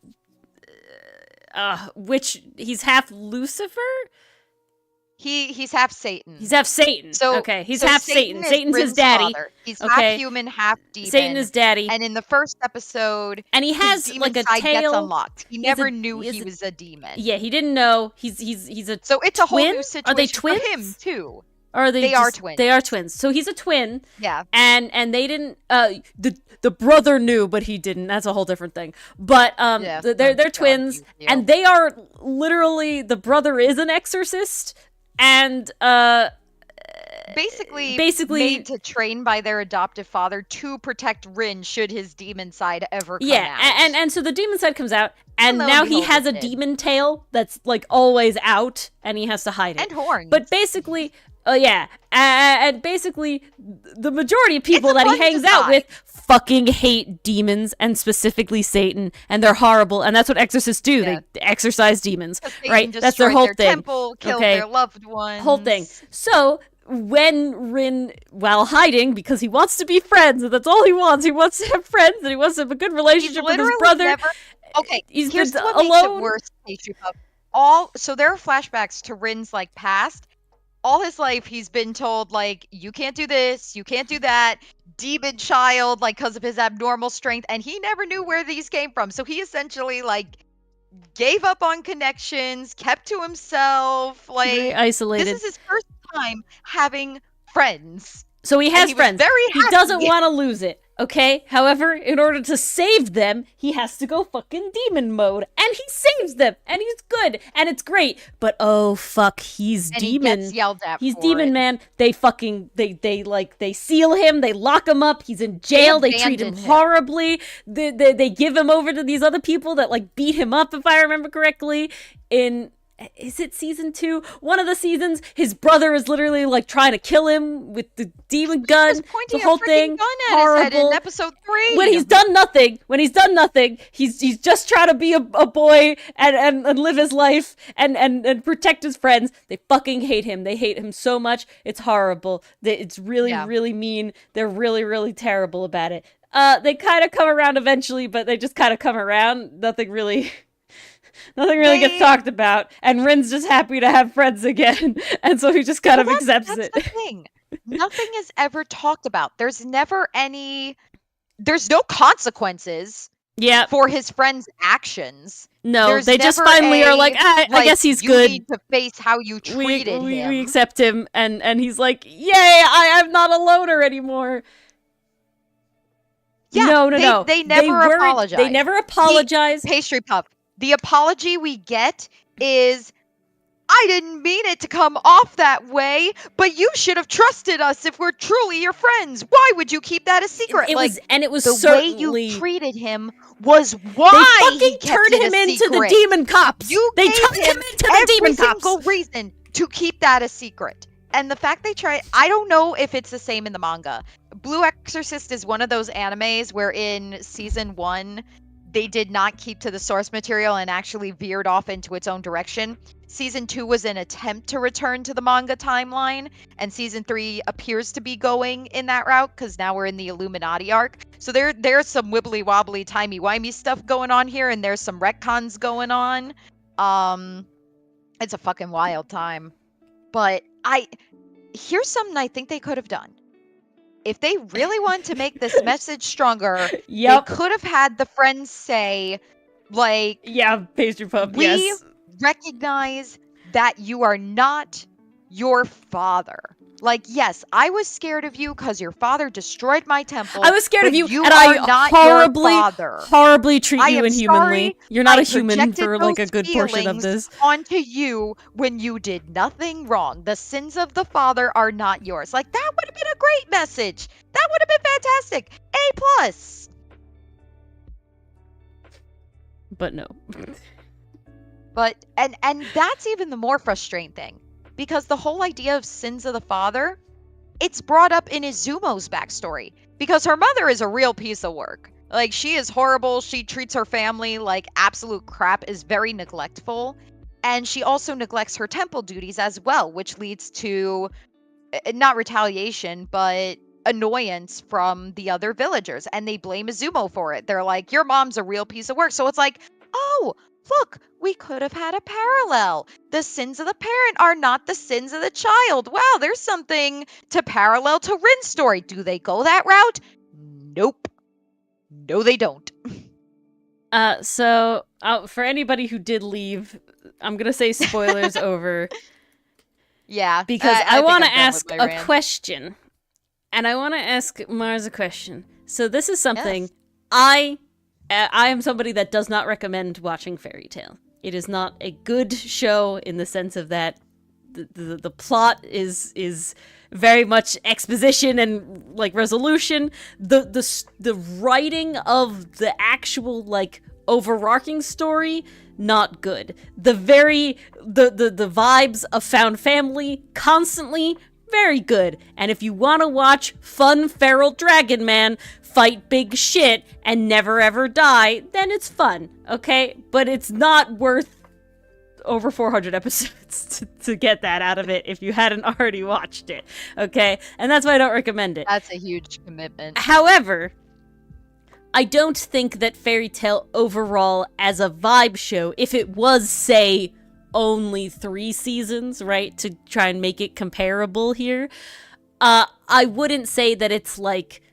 not still an enjoyable time for me, even though I'm sitting there and I accept that like this is just kind of weird and I'm a little sad that we didn't get as much like interpersonal friend angst from a plot point that I really would have wanted, but overall it's good, you know, like I enjoy the vibes, right, and the lines are very good.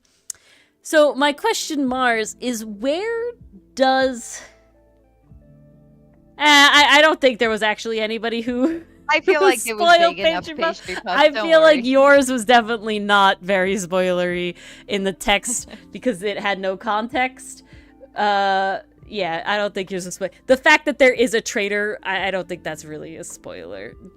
It could have been anybody. Honestly, it feels like every series is doing a traitor. It's a common arc. thing now. Like even My Hero Academia just did a traitor arc. Yeah, like, but.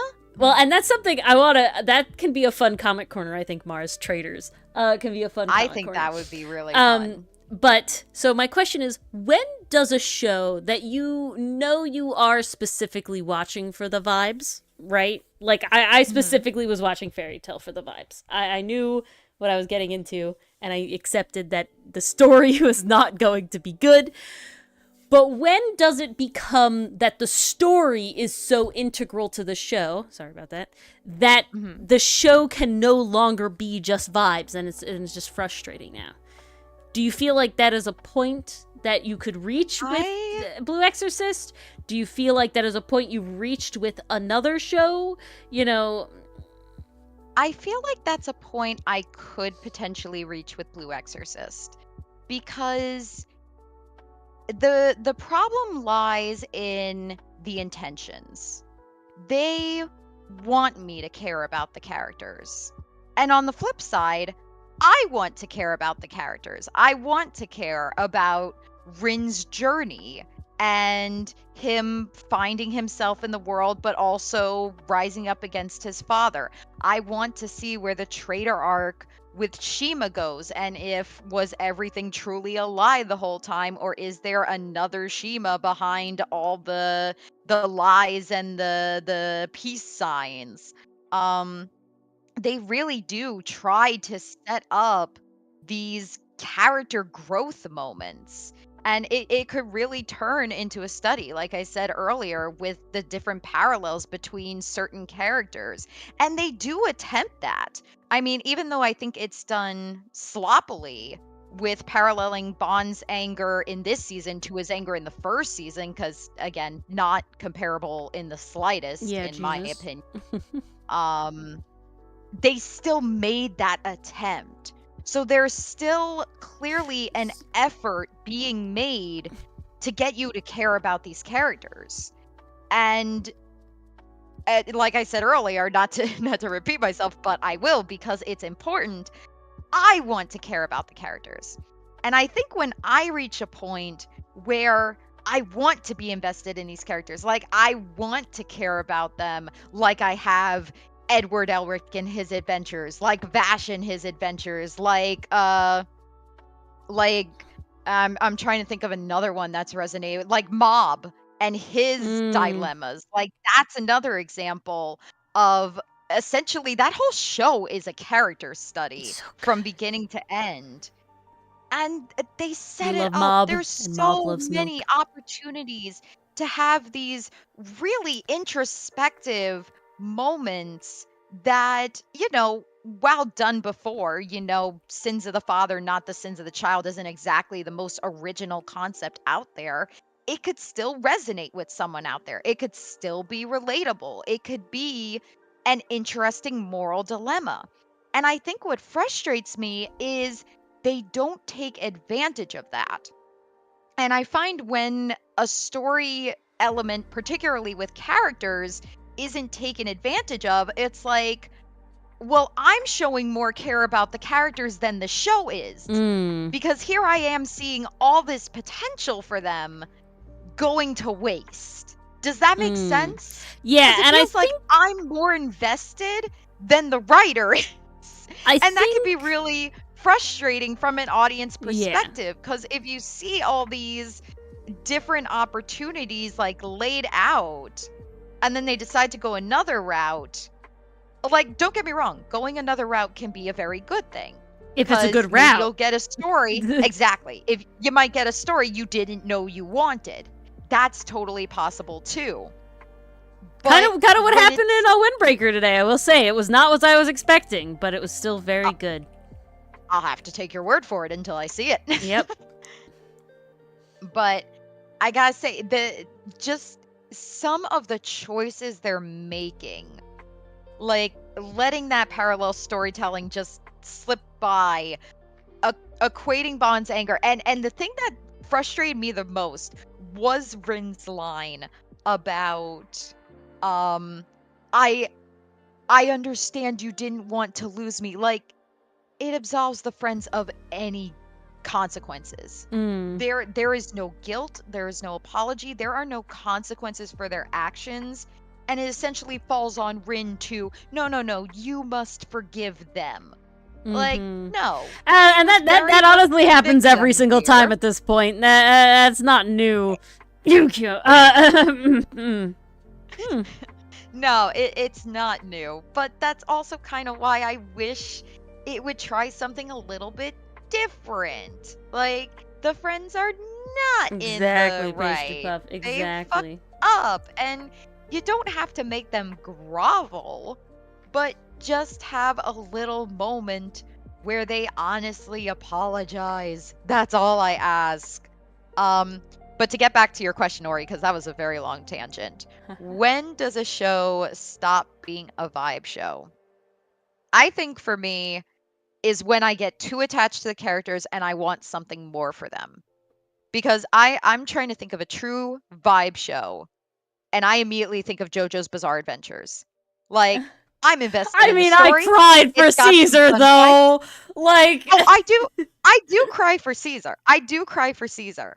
But I gotta be honest, in JoJo's Bizarre Adventures, I am not looking for character potential. I am not looking for advanced storytelling. I am not looking for these deep connected parallels and stuff. Like, no. I'm here to watch muscled high schoolers beat the shit out of their opponents using either advanced breathing techniques or their discount personas. That's what I'm here for. They're imaginary friends. So, yeah, basically. So I think that's what draws the line for me, because I can watch JoJo's no problem and still have fun with it. Like, I'm not watching Golden Wind and being like, oh, why didn't they reference Dio more in Giorno's backstory? Like, there's such a good connection there between him and his father and all that. Like, no. That's not the point of this series. That's not what they're setting up. They're setting up Giorno fucking taking over the mafia and eliminating crime. That's the point of the series. Meanwhile, Blue Exorcist, the whole thing centers around Rin being a demon, taking down Satan, and Rin essentially distinguishing himself and separating himself from his father. I think that's what's interesting. Core of the series. So if you're not addressing that, I don't understand what we're doing. My interesting take would be that I can definitely see how JoJo's doesn't try to have any character, introspection or the parallels or all this sort of stuff, right? And thus, when they do throw in the character backstory, it's literally right before a character is gonna die. Every time. I've clocked it. It is every time before a character dies that they suddenly throw in the tragic backstory. And so it's like, because they aren't trying to do it, you don't expect it, and you don't care, right? Like you write it off. Well, that's it's not trying to be between emotional. The audience and the creator. They don't have these massive expectations, so I don't have these massive expectations. But I think that therefore everything's met. I know what to expect, and they're giving me what I expect. What I'm trying to get at, though, is Fairy Tail definitely has a lot of this, like, backstory lead up, and, like, a lot of this, like, they're laying the groundwork for a bunch of things that, like, come together at the end. And then they also do the, I will, just explicitly tell you my backstory before you kill me, or I let you kill me, or whatever, or you win. Right? Like, there is an incredible amount of that.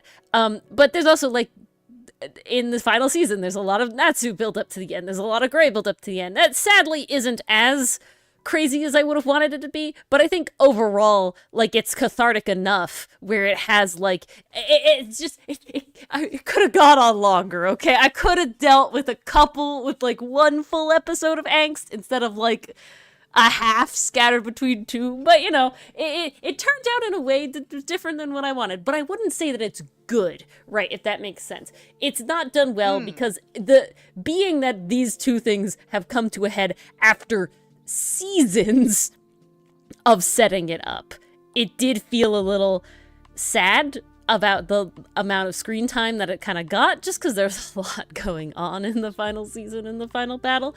But the resolution itself, and that there was conflict at all, did still feel like, okay. Like, I always knew they were going to be friends again. I always knew that they couldn't, spoilers for Fairy Tail from 2018, that they couldn't, like, kill each other because, Gray wanted to kill E and D. Right? Like, that was never, ever going to happen. You knew that. That's just how it is.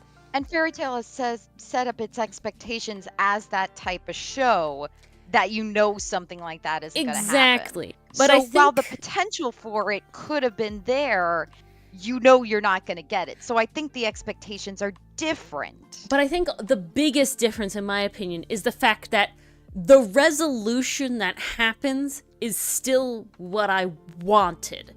I just wanted it deeper, right? I just wanted a little more before getting the resolution, but because of the characters, so much. Sorry. No, so what I was going to say is that I think the problem you're having with Blue Exorcist is that you're not only not getting, it's not only not done well, you're not even getting the resolution that you would have wanted. Right? Yeah. Like, if they apologized, but just kind of fast for you, I think it still would have been significantly better than them never apologizing at all. Oh, definitely. Right? Well, like the biggest thing is it's Neverland. So baffling they decided to take it in the direction of, no, I treated you that way because I was mad you didn't trust I never us. saw Promise Like, Neverland. it is literally contradictory. It is contradicting itself because the way they acted towards Rin in no way implied that they were upset that he didn't trust them. Yeah. Everything they did implied that they fucking hated him. Yeah. And didn't accept him for who he was. That's what all their actions implied. So, Mars, you're the Promise Neverland person. Pastry Puff says, like, that one scene in Promise Neverland, the one that's halfway through the first season. I think we're talking about being resolved too fast. Scenes halfway through the first season. I think we're talking about being resolved too fast being Pastry Puff, if you want to directly DM that to me, I'm more than okay with that, because I am blanking. I don't know the one scene you're referring to. So I do not know. I'm sorry. There's a lot that happens in the Promised Neverland. But I think that's a bit versus because I'm specifically trying to go for vibe. I'm specifically trying to analyze it. The flashbacks and backstory before the death. Flashbacks and backstory of who?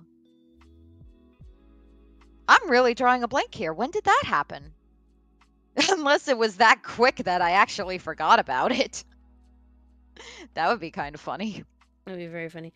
But I'm more specifically trying to analyze in the fact of a show that is not meant to be a vibes-only show, but you're taking it. Like, I don't think Fairy Tail is, like, set out to be a vibes-only show. I think it's just written enough in a way that it can be taken that way.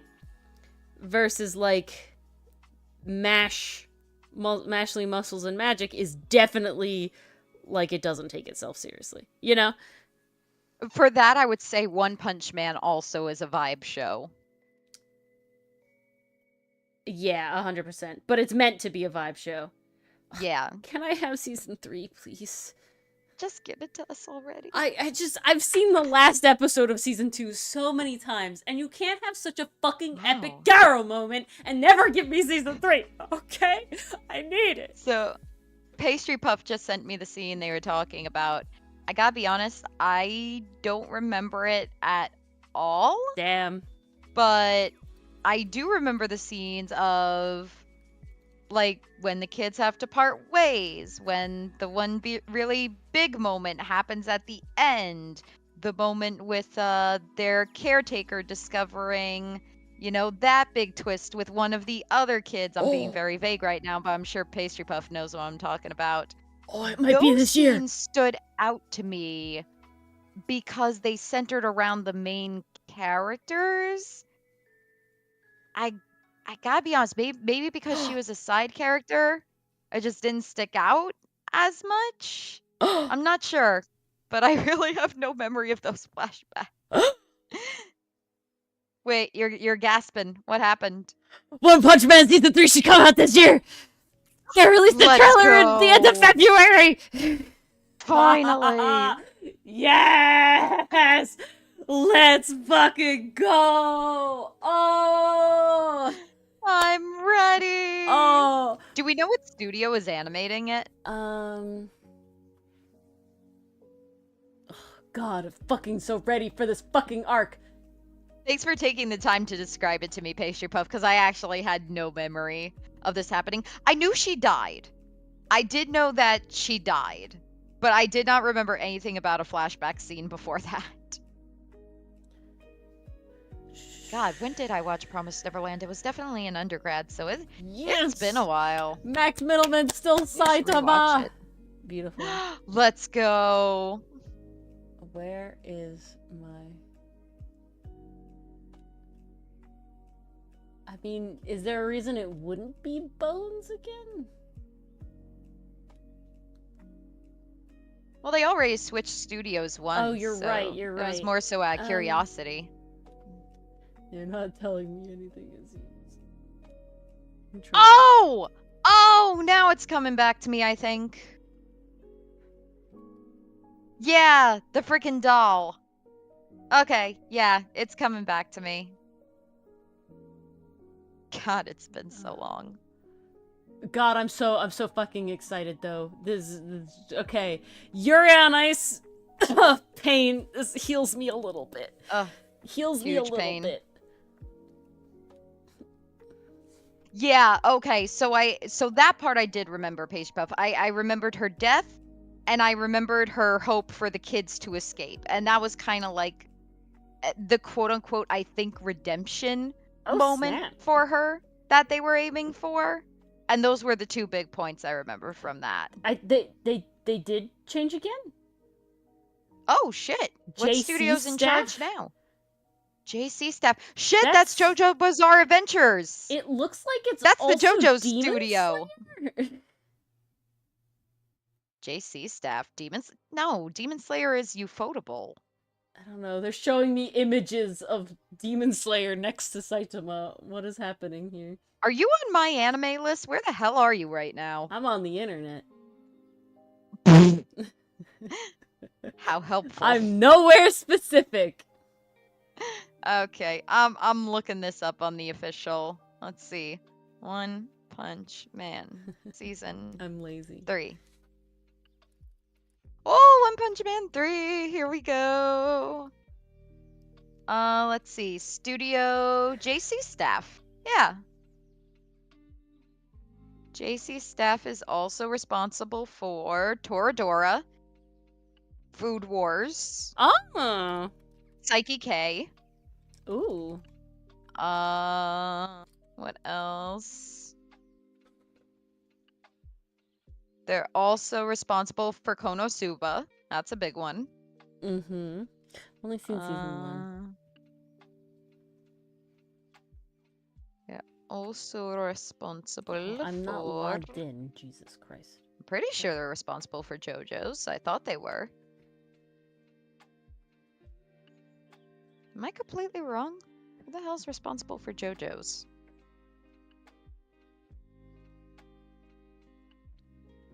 I thought it was them. Damn it. I might be wrong about that. Did I not log in? Oh well, c'est la best. Okay, I'm logged in now. Oh! They're gonna be responsible for Fairy Tail 100 Years Quest. Oh shit. Oh, that comes out Damn, soon, busy doesn't year it? for JC. Good. Take Mappa out of the spotlight a little bit. Somebody else do something, please. Yeah, God. Mappa, you can go to sleep now. Go over there. Go to hibernation. Come back when you're better. Thank you. God, how the mighty have fallen. So sad. They have a lot of fucking They anime under their Ouroboros, belt. if I'm being fucking honest. No, they really did. They forgot that Yuri on Ice saved them from bankruptcy. It's not even that. It's you know, it's with everything that came out during Jujutsu Kaisen. You know, it's all David of it. production is JoJo's. Okay. It's That's all of that right. shit. I forgot.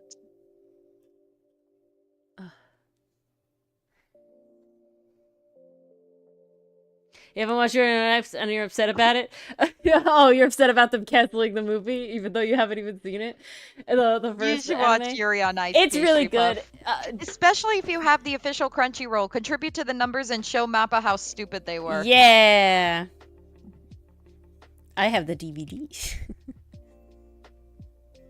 It's so Yeah, good. no, I gotta say, the lullaby scene at the end with Isabella was so good. I especially like how she makes the connection between her and Ray. I thought that was brilliantly handled. Because that could have come off as really corny, really cheesy, and I thought they handled it very well. It actually came off as kind of creepy and eerie. So I think they nailed it. Oh, man. And then, it's such a shame they never made a season 2. Maybe one day we'll get a Promised Neverland season 2, but I love when Mars until does that this. fateful day, it'll just never happen. Mars gets like gatekeep girl boss over here. What do you mean? There was never a Promised Land season 2. There was never a Promised Neverland season 2. And I'm really angry about it. I think they should make a Promised Neverland season 2. I mean, think about them adapting the Goldie Pond arc. It would be amazing. I told you guys. Guess like gatekeep girl boss all day, every day. Can't stop, won't stop. Oh yeah.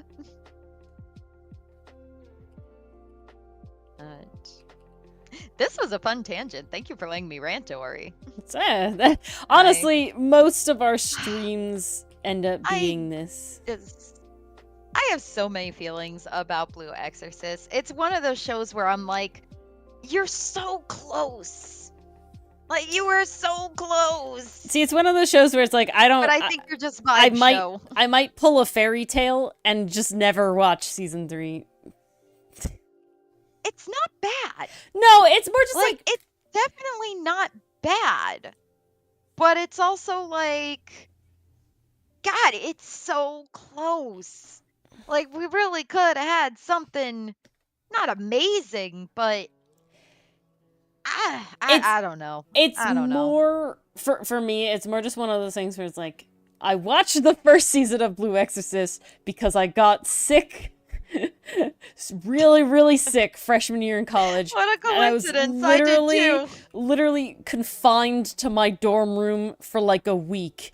And between barely managing to get myself to like eat food and drink enough water in my dorm room, right, where there's no food, you have to go out elsewhere to get food, and I'm like alone, you know, because your parents aren't here, and my mom's like kind of having a moment where she's like, oh no, I'm not there. She's like, Ori, do you want me to come and take care of, like, Mom, you can't stay here, I have a roommate, it's kind of rough. And Blue Exorcist looked neat, and it was on Netflix, and I had Netflix.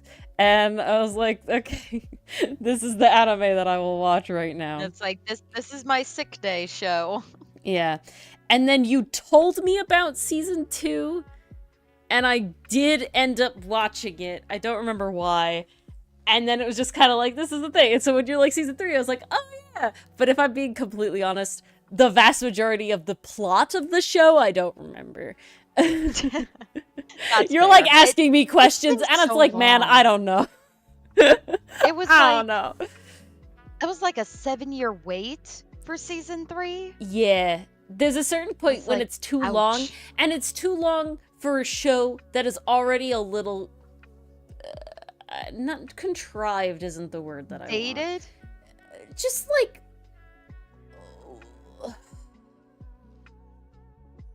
it's got a plot that would fit like, right at home in the early 2010s, I feel. But like plot centered, I guess. That's the word that I want. Not necessarily plot driven, but plot centered. Right? Like there's a lot of backstory shit that happens in the last season of Fairy Tail that I'm like trying to re-piece together from my memories from fucking like 10 years ago at this point, less 8 years ago. And it's just like, let's dredge this not plot-centered show up, you know, that I definitely just watched because when the fucking the Natsu music kicks in and he just goes, you know, the feral, we're like, yes, this is good vibes. I don't care, Pastry Puff. I don't plan on watching it. I don't care, Pastry Puff. I mean, I saw it, so. I can't be spoiled, I can only be reminded. And so it's definitely like, I'll try to piece it together. But it did come back relatively, you know, enough for what was needed. With One Punch Man, I actually have, like, the last episode of season 2. I've watched it a lot because I have to say, the fight with single Garo against all the A-listers is fucking epic as hell. And just really, really, really good. And so, it's like exactly the kind of vibe that I like in characters. So he's a villain that I enjoy because it really shows the battle tactics, right? That, you know, Natsu is definitely mostly like, I'm strong, I fight for my friends, and I'm epic, and like, you know, that's totally a vibe. But my favorite vibe is the like, I'm, you know, not really necessarily the most bookish, intelligent person, but fuck, I am not necessarily physically just stronger than everybody. I also know how to take each one of you down, and that's why you can't, like, that's why you can't outnumber me, right? Like, I know all of your weaknesses, and I know all of your shit, right? And so that last fight is just so good to watch, because that's it, that's what he does, and it's just epic as hell. And so I like know that one, so even though it's been 4 years, I still know it. Very fresh. It's still very fresh. And the general premise of the show is very easy to comprehend, right? The general premise is it's people versus monsters, and then it's monsters turning people into monsters, uprising, and Garo being like, I want to be a monster because they're epic as fuck. And it's like, oh, well, yes, thank you. So I think it really just depends on the show, because if it's too long, then as well for me to like try and keep watching it again, it kind of just falls off, right? Like, I liked Dragon Prince. I want to know more about Erebos, but they had a whole season that was called The Secrets of Erebos, and it didn't really give him a lot of secrets, and there's more seasons about it out already that I haven't seen, and I was just like, I don't know.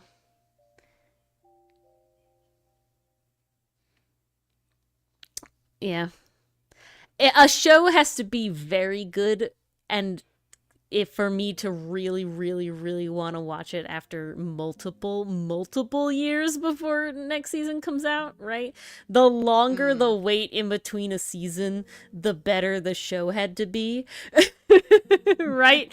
Like, I mean, it makes sense because it has to hold your attention for as long as it takes for the next season to come out. Exactly. Like, gotta be honest. If Link Click season 3 wasn't coming out this year, I would wait indefinitely. Oh yeah, because I fucking love that show. We were gonna wait fucking indefinitely for Yuri on Ice movie because you know what it's about. Like, it was good. Yeah.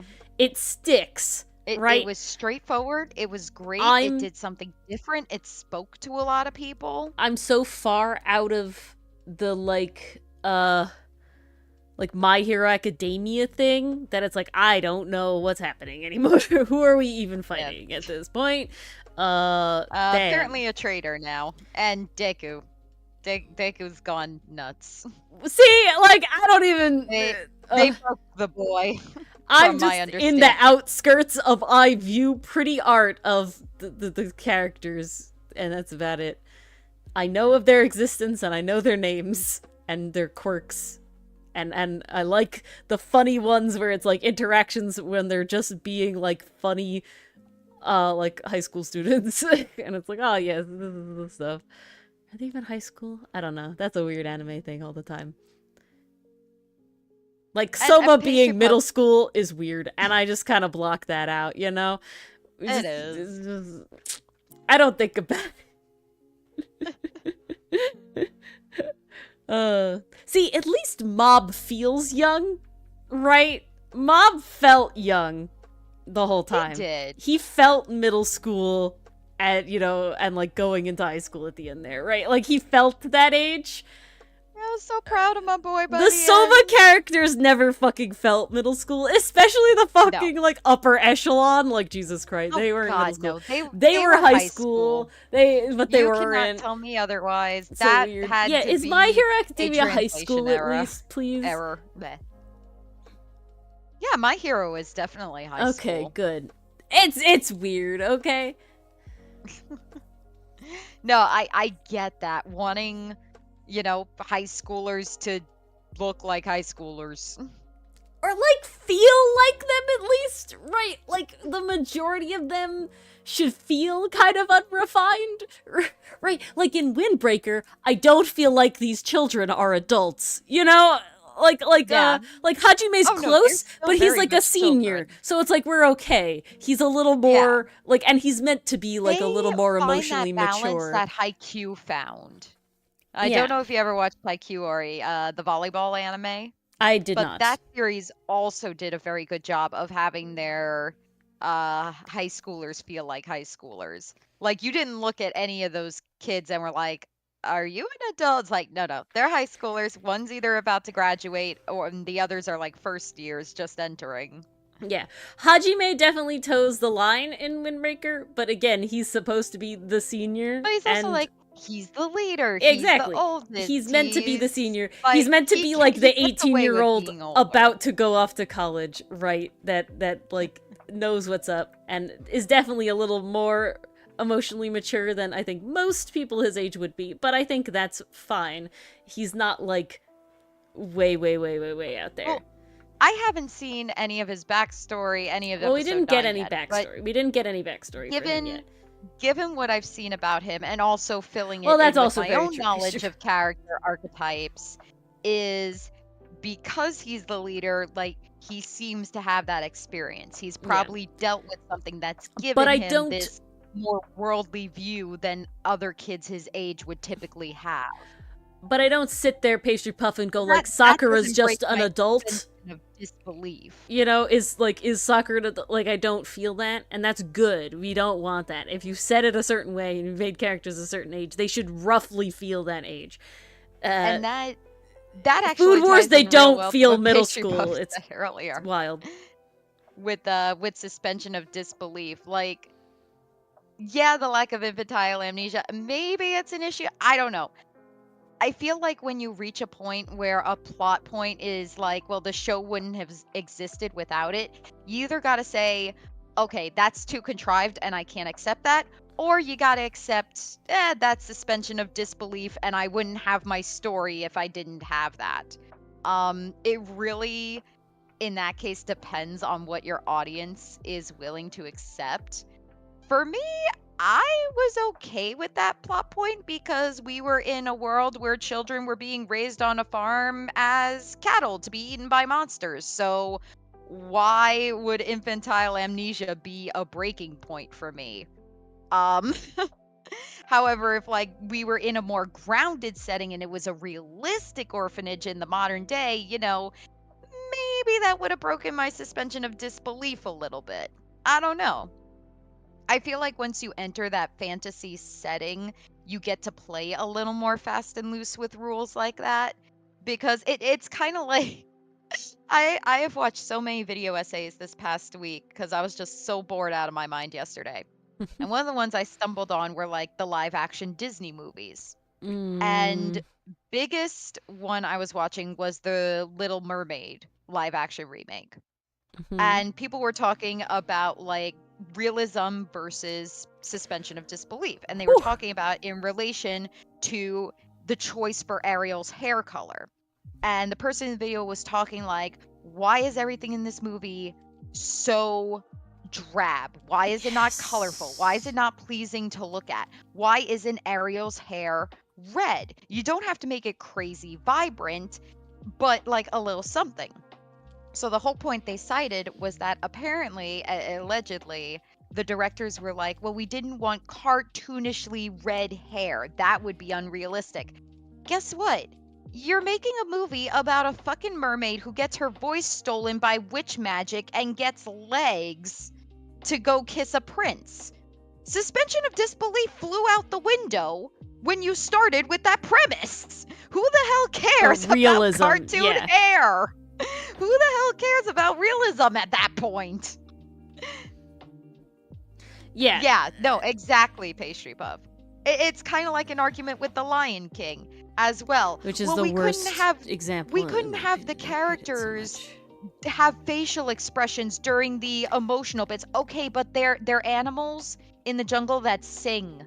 The choice the choice to live action any of the animal centric movies just hurts me so much. At least with Dumbo, it's kind of a retelling, you know, like it's kind of like a different thing because there's like children and shit in it. It's grounded in the human world too. Like, yes, there are fantastical elements, but it's still taking place in a circus, which is very grounded. But the whole point is that our reality in the live action of Dumbo, you're not like following Dumbo in the same way you do in the animated movie, right? Like you know, you have the children as like a big thing that you don't have in the original thing. So it is like a retelling. That's a choice. Right? Yeah, well, but it's a retelling. So at least it's like there's artistic difference here in making it a live action versus The Lion King is like, haha, yeah, but what if it was a nature documentary though?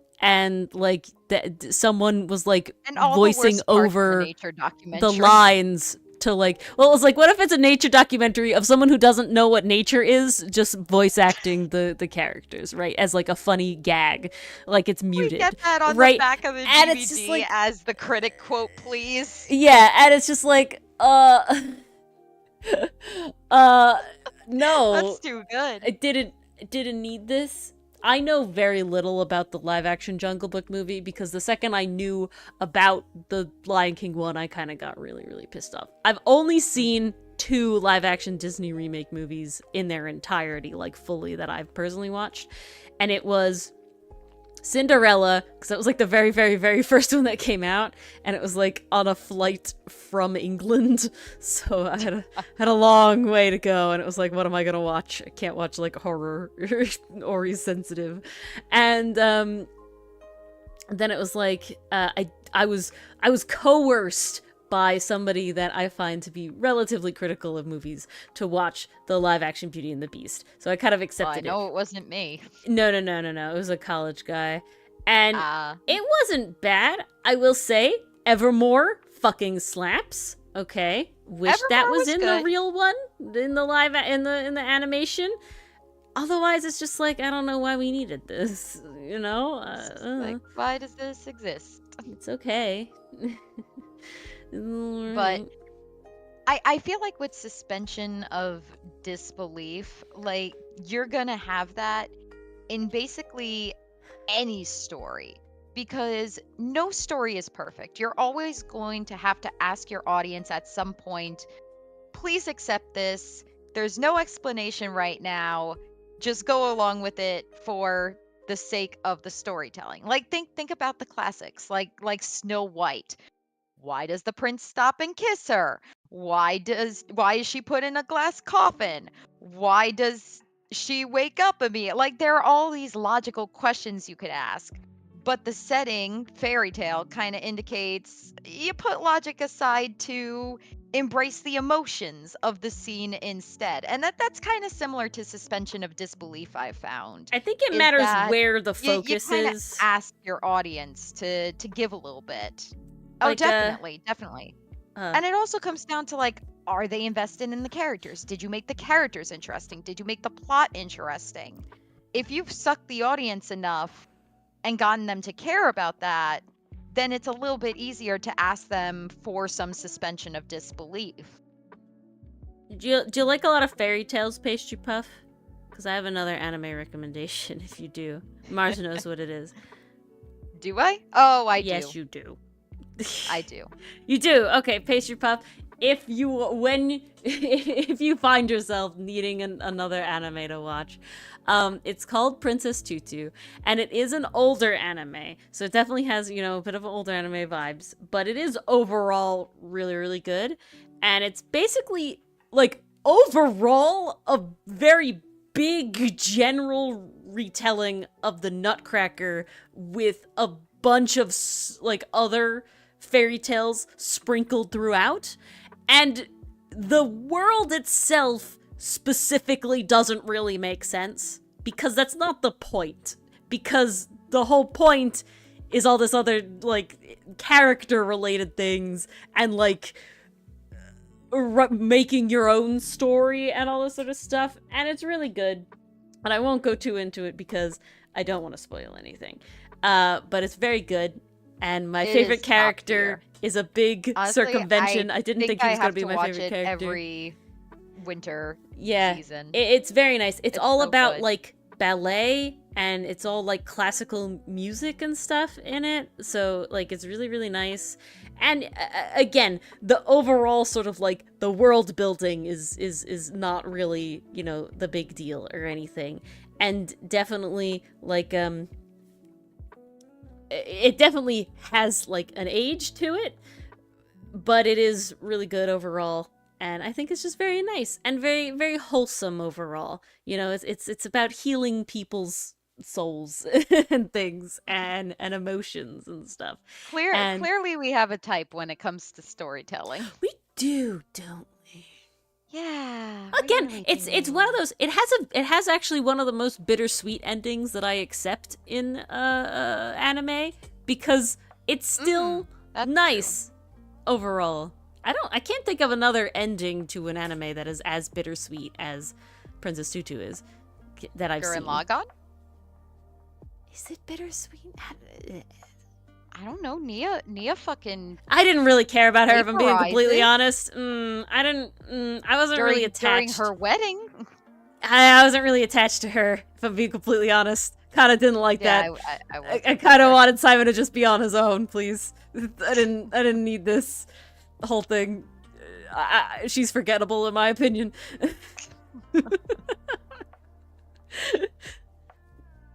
Yeah, I didn't find that bittersweet just because I didn't really care for her. Can't think of another bittersweet one.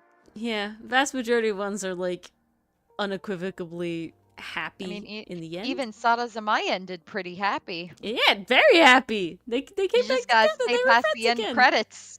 Yeah. But they came back together and it was nice. They waited for him even after he was in juvie. It was so good. Oh, my boys. I have not Have watched you been watching Ghost the dub Stories. Pastry Puff? Oh, is that the notorious dub? Yeah.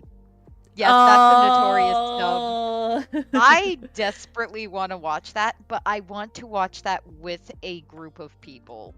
Because I want us all to be laughing our asses off and just like high on the moment. That we might be able to make that happen if you come out here. I bet I could convince Dylan and Doug. I'm down for that. Alright, we'll see. We'll make something happen.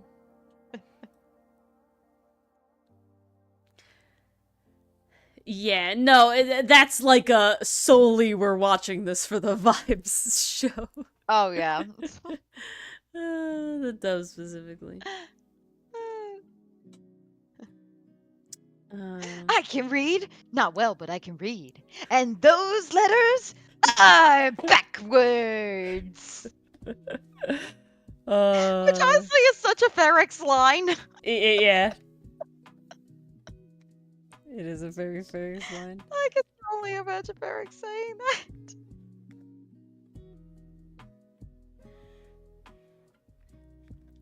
My goodness. Well, my goodness. I think that is actually a pretty decent place for us to wrap up at exactly 11:30. Holy crow. Okay. No, I won't get on this tangent. We need to wrap up. It's 11:30. We'll save the tangent. And it's because you validated me, Pastry Puff, with your spelling of pajamas. Pajamas. No, I've seen multiple spellings recently of it PY jammas, and I'm just like, no, ew, why? Yeah, but I was like getting gaslit by like my feed.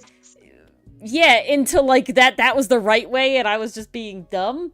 But you know, no, that's wrong. What the hell? Yeah. But thank you all for coming, and thank you all for hanging out during our rants. Well, we got all Drace almost fully lined, honestly. Felt very, good very to be close. back. And yes, welcome Mars back from not being old Yellard. Tomorrow, Ace Attorney is an hour later than it's been at 8:30 p.m. Eastern Standard Time. You can blame that on Mars again. Alright guys, my professor wanted to hold a makeup class thanks to Memorial Day. This is not my fault. Yeah, Mars didn't actually get off. She just got all of her shit moved around. Yeah. No, it's so freaking true, because also with the fainting. Yeah, exactly. Mars didn't get a day off. She just got all the shit moved around. I didn't get any days off this week. It all backfired. I think the universe owes me compensation. I will be filing a complaint. Hopefully. But, so, yes, it is an hour later than it has been. That's not permanent. That's just for this week. And that's so just the 1 week change. We will be back to normal next week. At 8:30 p.m. Eastern Standard Time tomorrow. Yes. All right, guys. Have a lovely day, and we hope to see you then. Good night. Take care, everyone. We'll hopefully see you tomorrow. Good night. Oh, wait, I gotta raid. Oh, raid! Shit. I haven't done this in so long. It has been a hot minute, jeez. Wow, the brain just left us. The brain did just left us. Oh, he's Alrighty, not on. Let's try this again. Ah, man, did we just miss him? It said it didn't start till 11:30. Maybe it was a different day. All right, well, nobody's going. Okay, well. Never mind. Good night. Ta-ta.